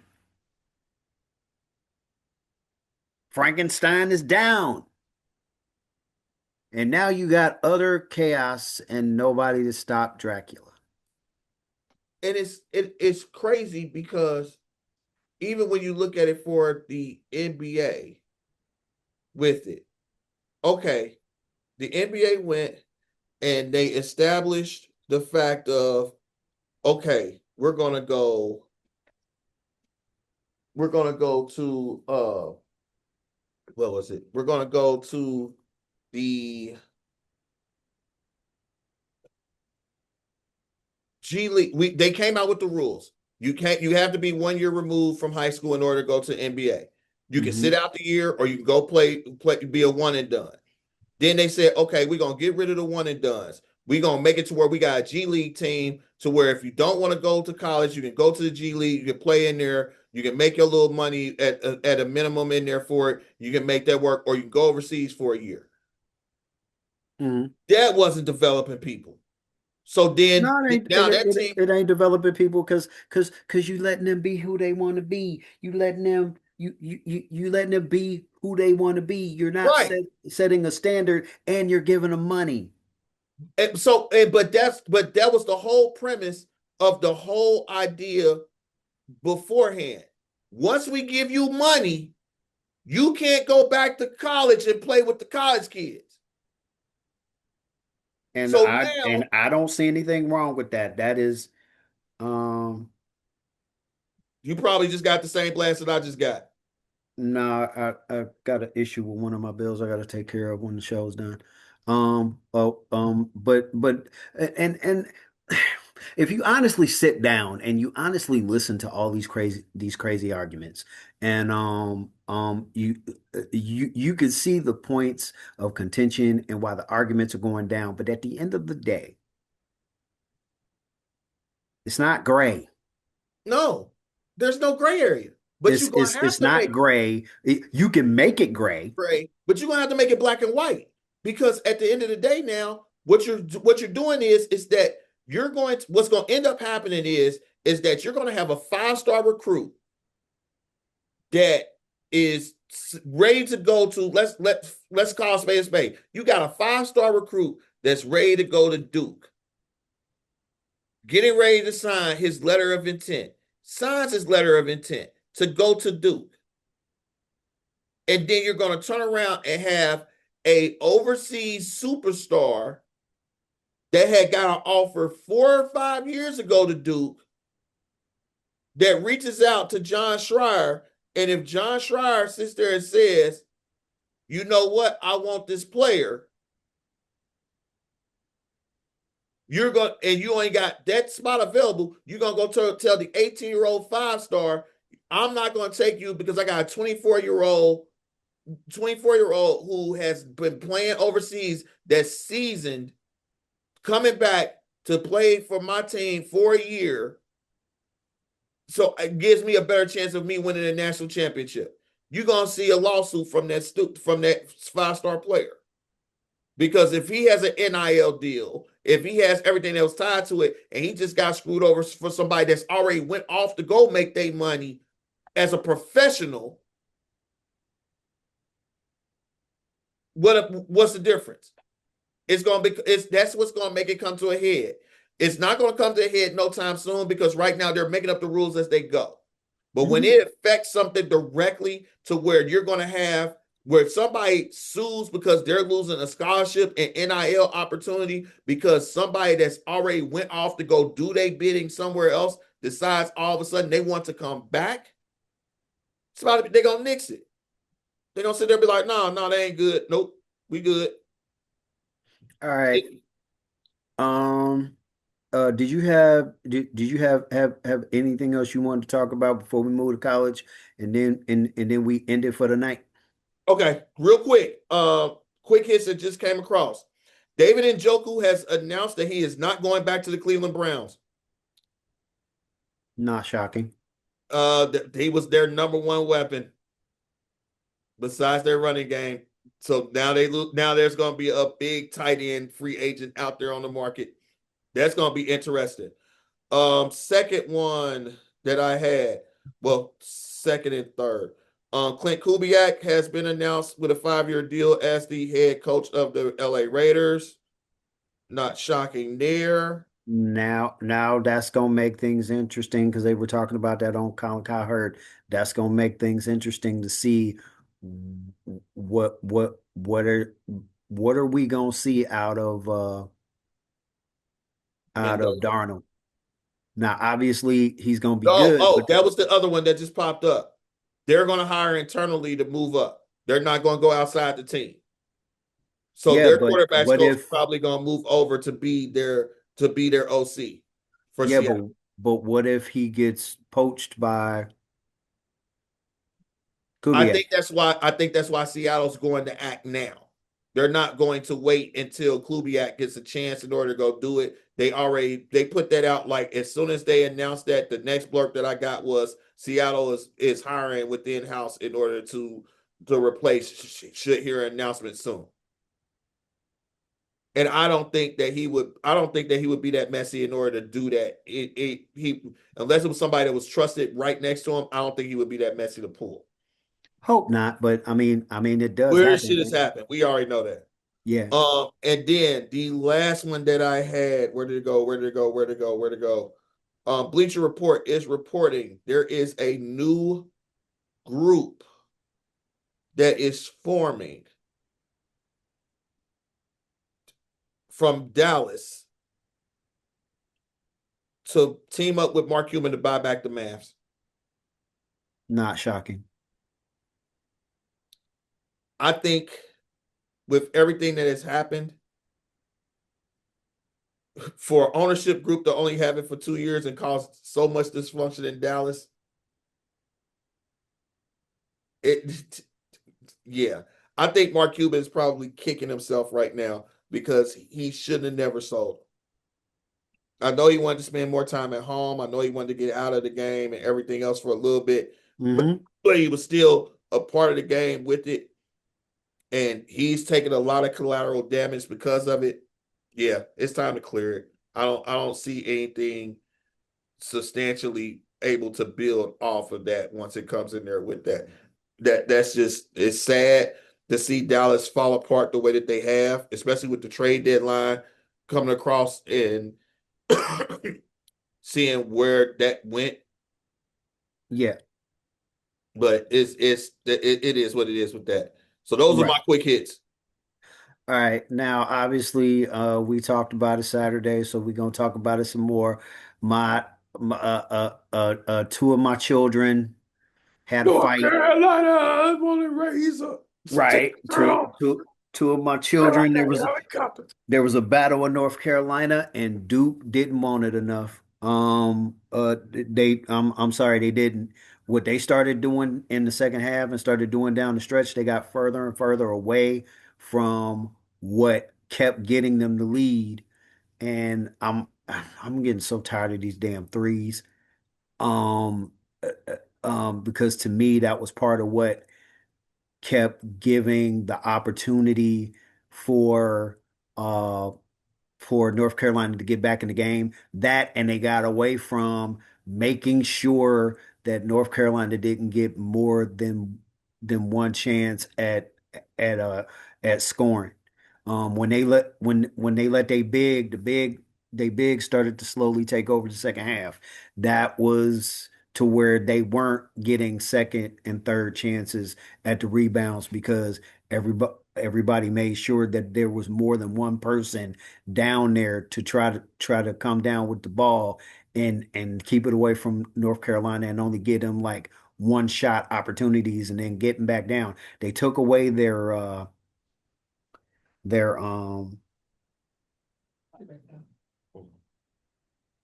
they took away their ability to like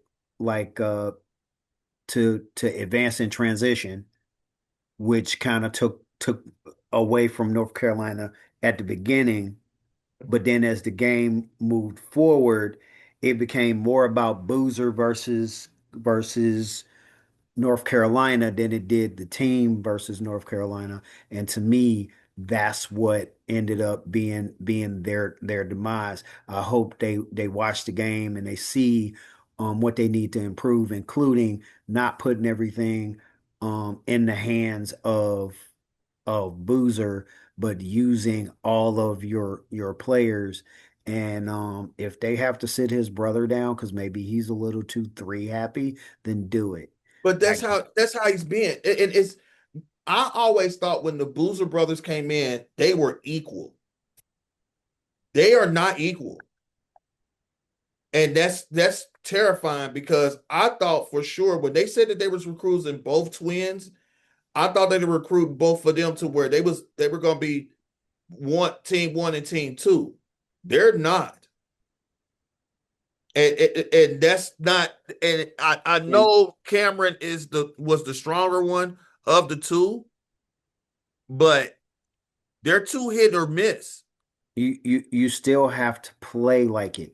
Like to me, the biggest thing that made me mad about the threes was that they got to the point to where they weren't doing the in and out. Because in the first half they were doing the in and out. And when they were most consistent with it, Was when they was when they hit more of the threes, it was because they were going inside. yeah, E- because it was e- bouncing in and out with the shot. Right. And even with them being oversized, they were still finding ways to go to the rim. And they were still finding ways to go to the rim to score inside. The more they went away from that, the more they went away from the rebounding, which doing all that stuff and playing defense, man, that's tiring.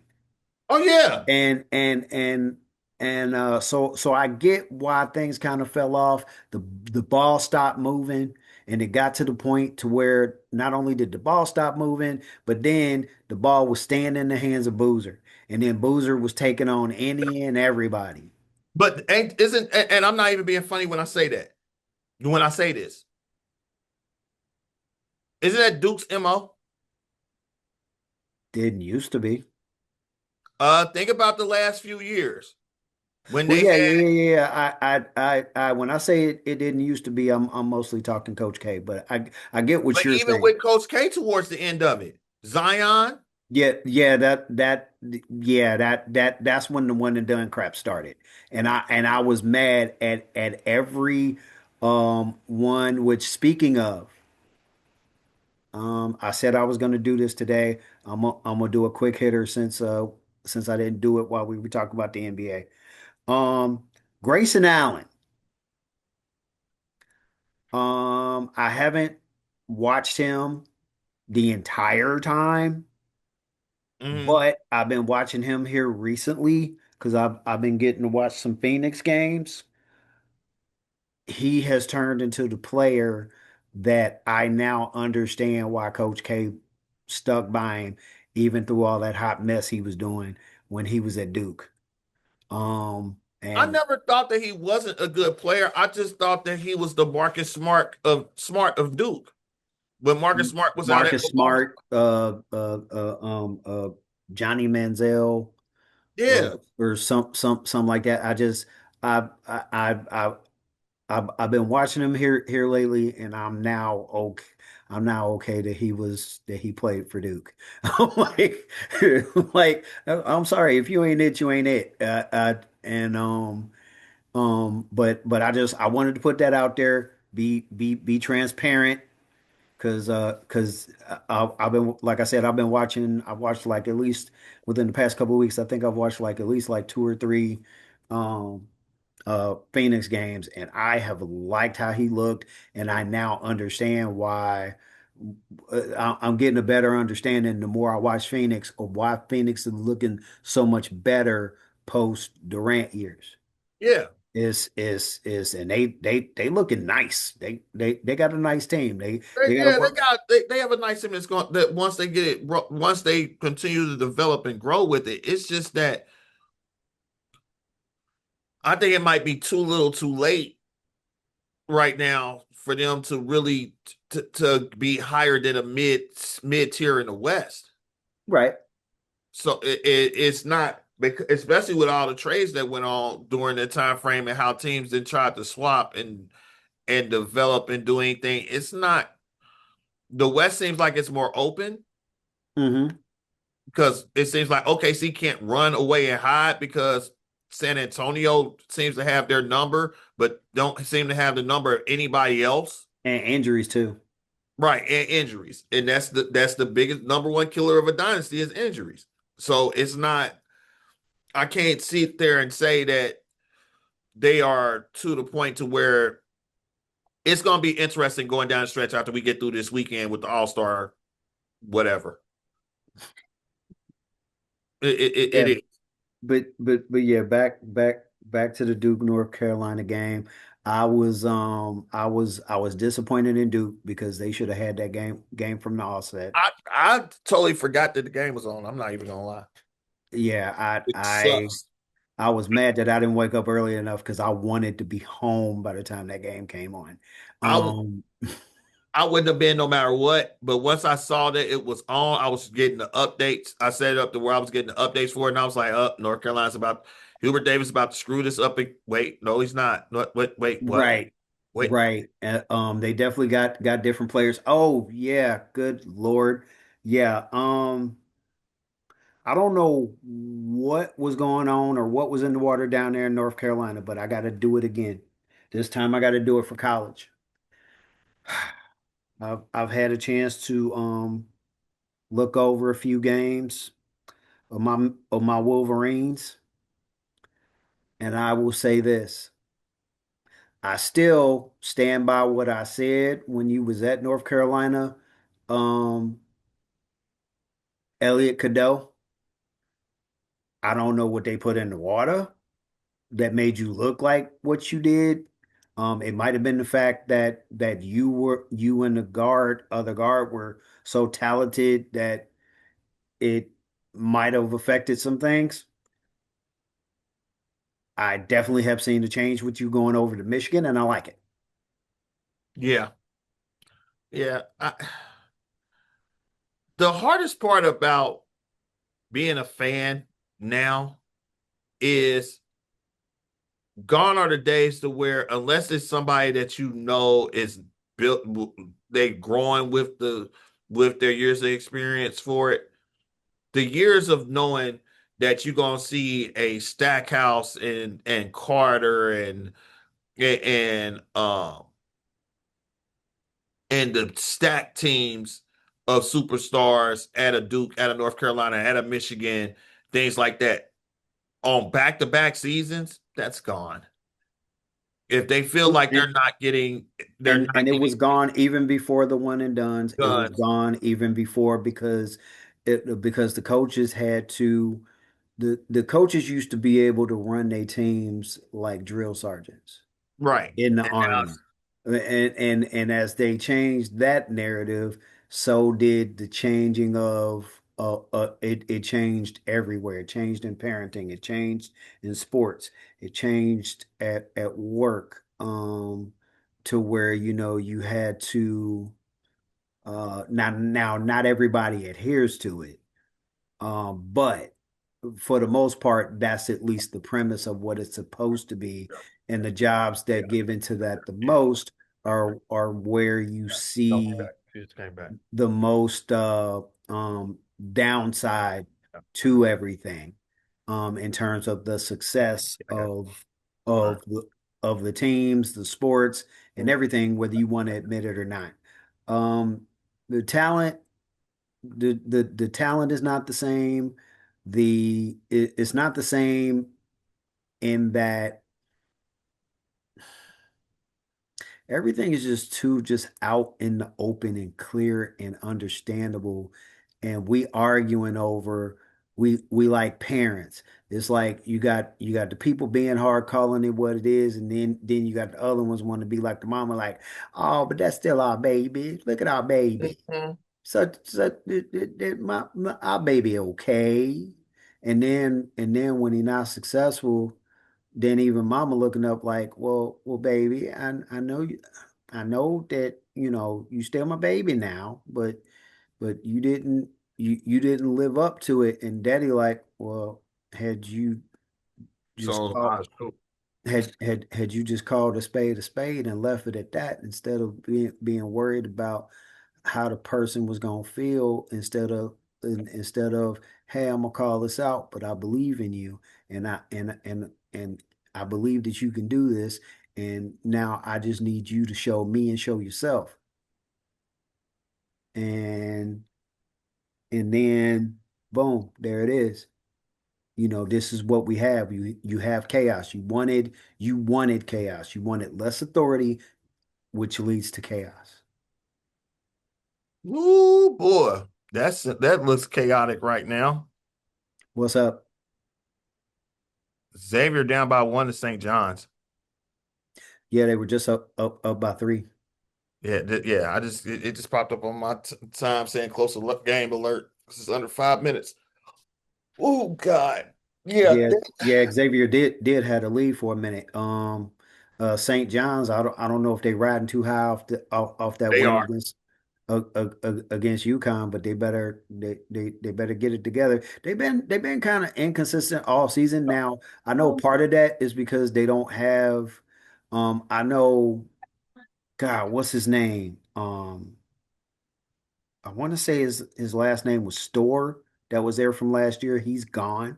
Yeah, And Ejiofor still being there. Ejiofor is Ejiofor, but losing Store and other players like that around him, that you I've only watched a couple of St. John's games, because they're not like all on Fox like they were last year anymore. So um now they showing all kinds of stuff on Peacock. Peacock got NBA, they got the Big East, they got the Big 12. I didn't even know Peacock had baseball. They got Sunday night baseball and basketball, so they got Sunday night everything all year round now. There's going to be one of the major three sports playing every Sunday night on NBC now.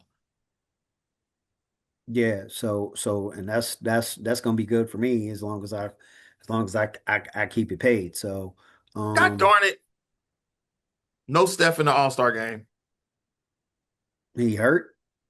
I don't know if he hurt or he's coming back off an injury, but no Steph. So Well, I mean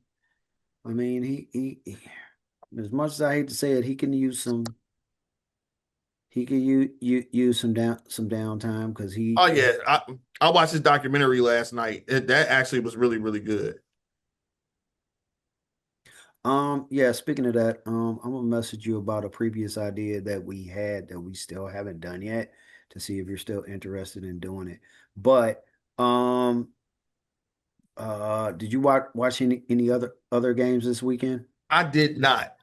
This weekend I was out for most of the weekend. I saw the um I saw the North Carolina one.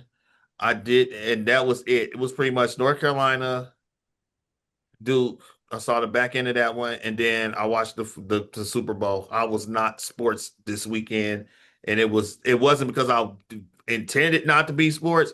It was like life was just like, hey, you need to, here for a little bit. You're gonna do this, do this, do this. So I was trying to keep up on all the news stats that was coming up and blurps, and not and trying to make sure I knew what was hitting off of those from even from like the Pro Bowl with some of the things that happened there and some of the conversations that they was having with free agency getting ready to really take off now. Now my fun part of the season comes on. And I'm sorry, I'm gonna say this real quick. I respect Micah Parsons, but Did you see the conversation between him and uh yeah, I put it in the and group. Miles Garrett? I put it in the group. Yeah. Oh my God. That was hilarious. Miles Garrett was sitting up there like, nope, Yes. nope, Yes. nope. So I like it. I want to see if Miles comes back. It's that put a barrier in his back because you just basically got called out by the current goat of y'all position. See if that works with it. But if he can't stay healthy, it ain't gonna matter. That's That's exactly the what the biggest thing is because he sat there and said, like, when you was hurt, you kept on getting hurt. That's why it wasn't working. So yeah, I didn't see anything else with that. Sign it back in the morning. All right. Well, this has been another week of United World of Sports. I'm Dante Suave. And this is Mr. J. Hopefully, Drew is all right. We'll see him next week. Other than that, we will see everybody next week. Sure. Later. Have a good one. Watch the NBA somehow. The All Oh, Star, whatever they doing this weekend. yeah, I'll try. I know I'm gonna watch the games during the week, but 3 point like shootout probably with Lillard coming back, and then I kind of want to see what this whole All Star premise is, but you know, Olympic hockey might take over for it. But we're not going to talk about that. all right. All Uh, right, Later, everybody. later.